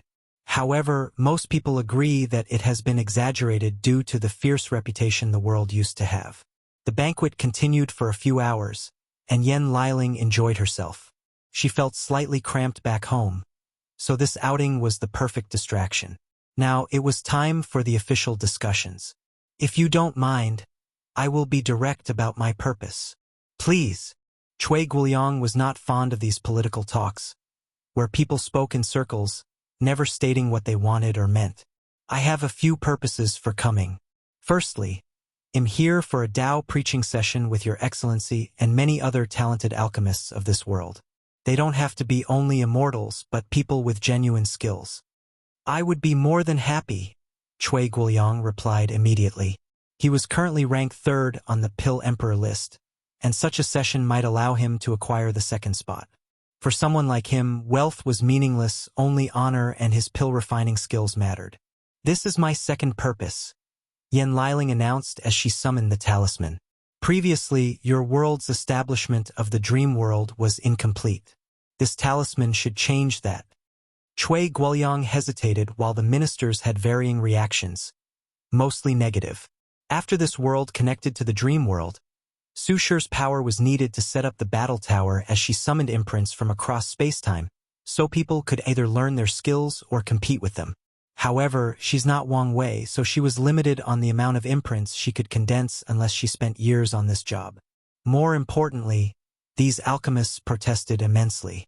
They did not want certain imprints to be condensed since that would reveal their most secret techniques, including the pill monarchs and pill saints.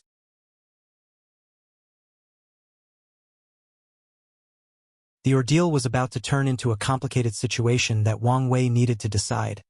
But Su Shi was tired of all that nonsense and just left. "About this," said a minister who coughed so people could focus on him. "We've sent an application to the court. We would like to argue our case that the decision to include these imprints should fall under world internal affairs or rights. The myriad emperor world's heavenly court was technically the supreme ruler of all the courts in the endless void. Still, its rules prevented the interference of other courts. Unless things like the dream world were involved. Then, things became complicated. Our mission and goal is to create the most prosperous era of the lower dimension. And your actions have limited the development of Pill Dao, so your case has been rejected." "You can't do that." "But I can," Yan Liling replied calmly before summoning a scroll with Wang Wei's stamp on it. These people's faces turned ugly. "I want to use the more courteous way, but you forced me." She was interested in learning from all the world's emperors and other talented alchemists. She especially wanted to know how the two pill saints refined their Dao pills. "I call for an appeal," declared another minister. "That's enough. Aren't you tired of embarrassing us?" Cui Guoliang finally intervened. He knew this woman was the little sister of the first heavenly emperor, and this man has shown consistently that as much as he wants others to follow the rules, as much as he is willing to follow them to ensure order and prosperity, he's also willing to break them on a whim. So, even if their appeal passed, as long as she asked, he would overrule everything like the true tyrant he secretly is. The sad thing is that they cannot do anything since a layer of a wise and beloved ruler masks this tyrant. "Your Highness, we will accept your decision. Is there anything else?" "No, that's it." "In that case, why don't you start with your business while I gather everyone needed for the Dao preaching session?" "As you wish." Yan Liling left the table to follow a servant who showed her to her room. "Your Majesty." The Diligence Pill Emperor raised his hand to stop whoever was speaking. Then, he remained with his thoughts for the next 10 minutes. "How about we build a Pill Saint monument for her?" "What?" "Not just her, but all the Pill Monarch's talents we have in this generation. Better yet, we can do so for every talent in the lower dimension." This conversation made me realize that if we do not change with the times, we will be left behind, continued the Diligence Pill Emperor. It also made me realize that our world was in a unique situation, one we can take advantage of to ensure our lasting prosperity. The room was quiet for a few seconds before someone spoke. "This might not be a bad idea."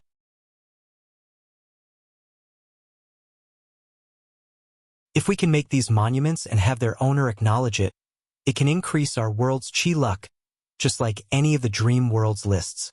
If we do this, we will need something to lure these people in. So, we're just going to reveal our secret techniques like that? There are far better and more valuable techniques than ours. But these people were still willing to share them." Cui Guoliang frowned as he sensed these people might start arguing again. "All right, it's decided. Let's start by acknowledging the 4 new pill monarchs. If you find any errors, ads pop up, ads redirect, broken links, non-standard content, etc., please let us know report so we can fix it as soon as possible. You're tuning in to the Legend of the Vagabond YouTube channel. Don't forget to subscribe and join us on this journey to catch the most captivating stories.